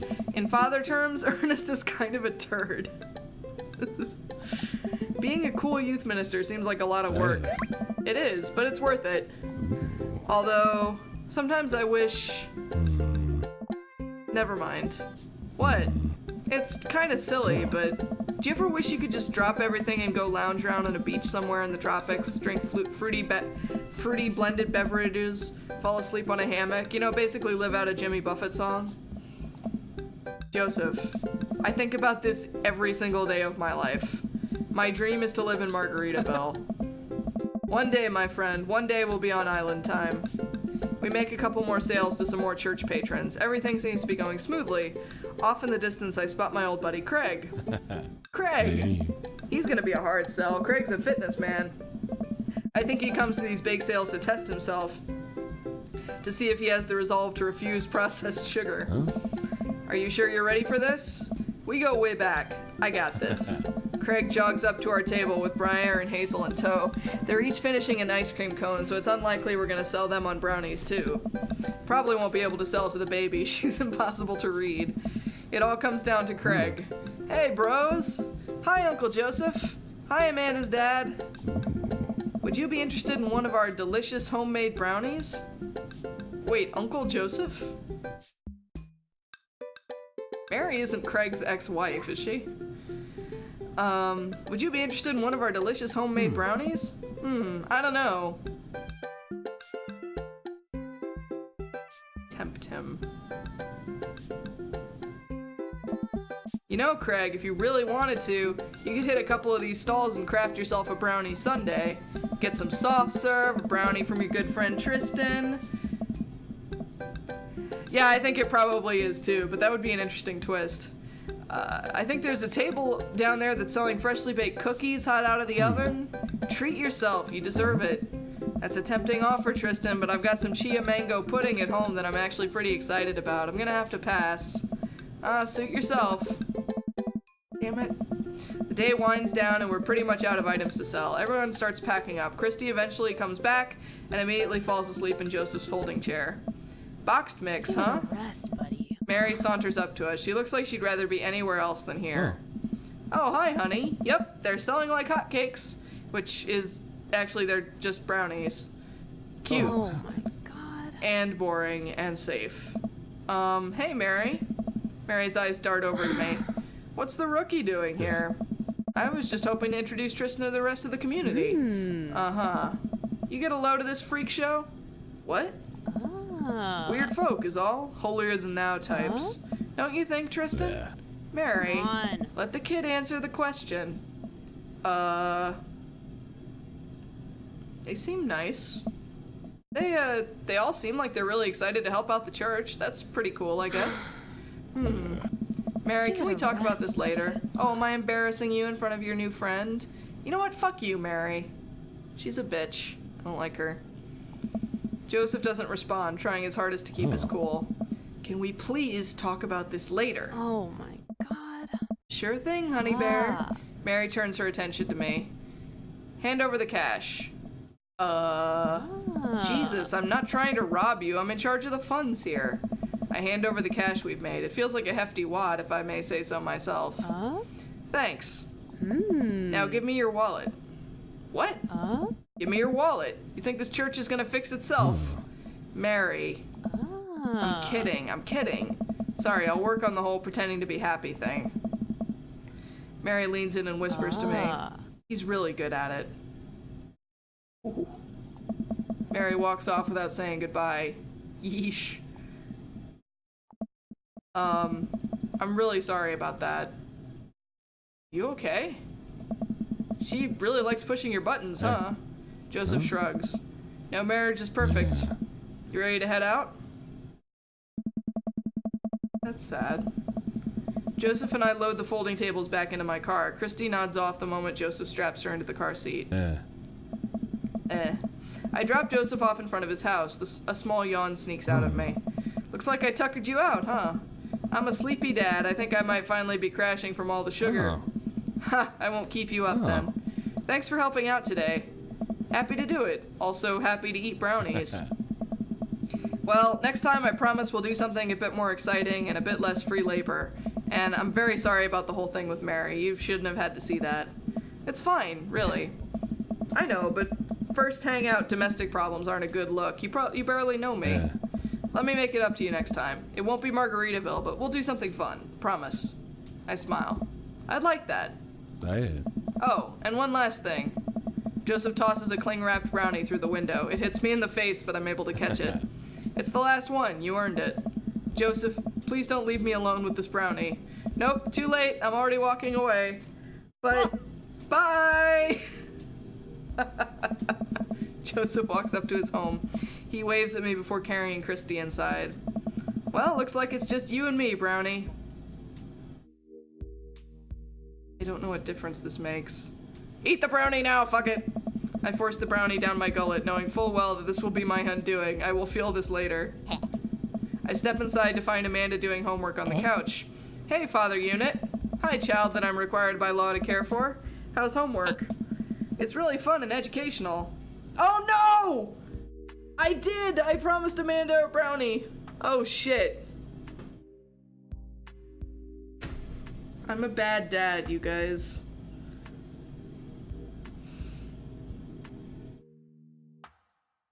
I feel really bad now. It's really fun and educational. Really? How long have you known me for? Right. How was the bake sale? Good. I think I really could have made a good life for myself as a brownie salesman. Glad to hear it. So what? Were there any extra brownies, or did you maybe sneak one, or... Sorry, kiddo, no dice. I feel immediate shame for scarfing that last brownie. Actually, I don't know if it's shame or just nausea from all the brownie, but it could be both. Oh, that's okay. Hey, if you're not going to bed anytime soon, would you be game for some real shark hunters of Orange County? I thought the last hunter got eaten by a shark. He did. I sit down next to her and cozy up with a blanket. Awesome. Alright. Date complete. Relatability was very high. I don't know what that means. Yeah, A rank. That was Alright. So, that completes our Welcome. first round of You dates. got dads. This game is taking much longer than How Long to Beat said it would. So, unfortunately, I can't stay up super late tonight because I have to drive a long way tomorrow to an audition, which I am scared shitless about. So, I need to go to bed at a somewhat reasonable hour tonight. But, I think we will continue this next week. And we will probably finish it sometime in the middle, and then for the rest of the evening we will play Stardew Valley, which I have been binging lately because it's great. So, thank you! And yeah, and Tuesday will be the code stream as usual, and thank you all so much for watching. I hope you're really enjoying this as much as I am, and yeah, have a fantastic rest of your weekend, stay awesome, and I will see you next time. Bye.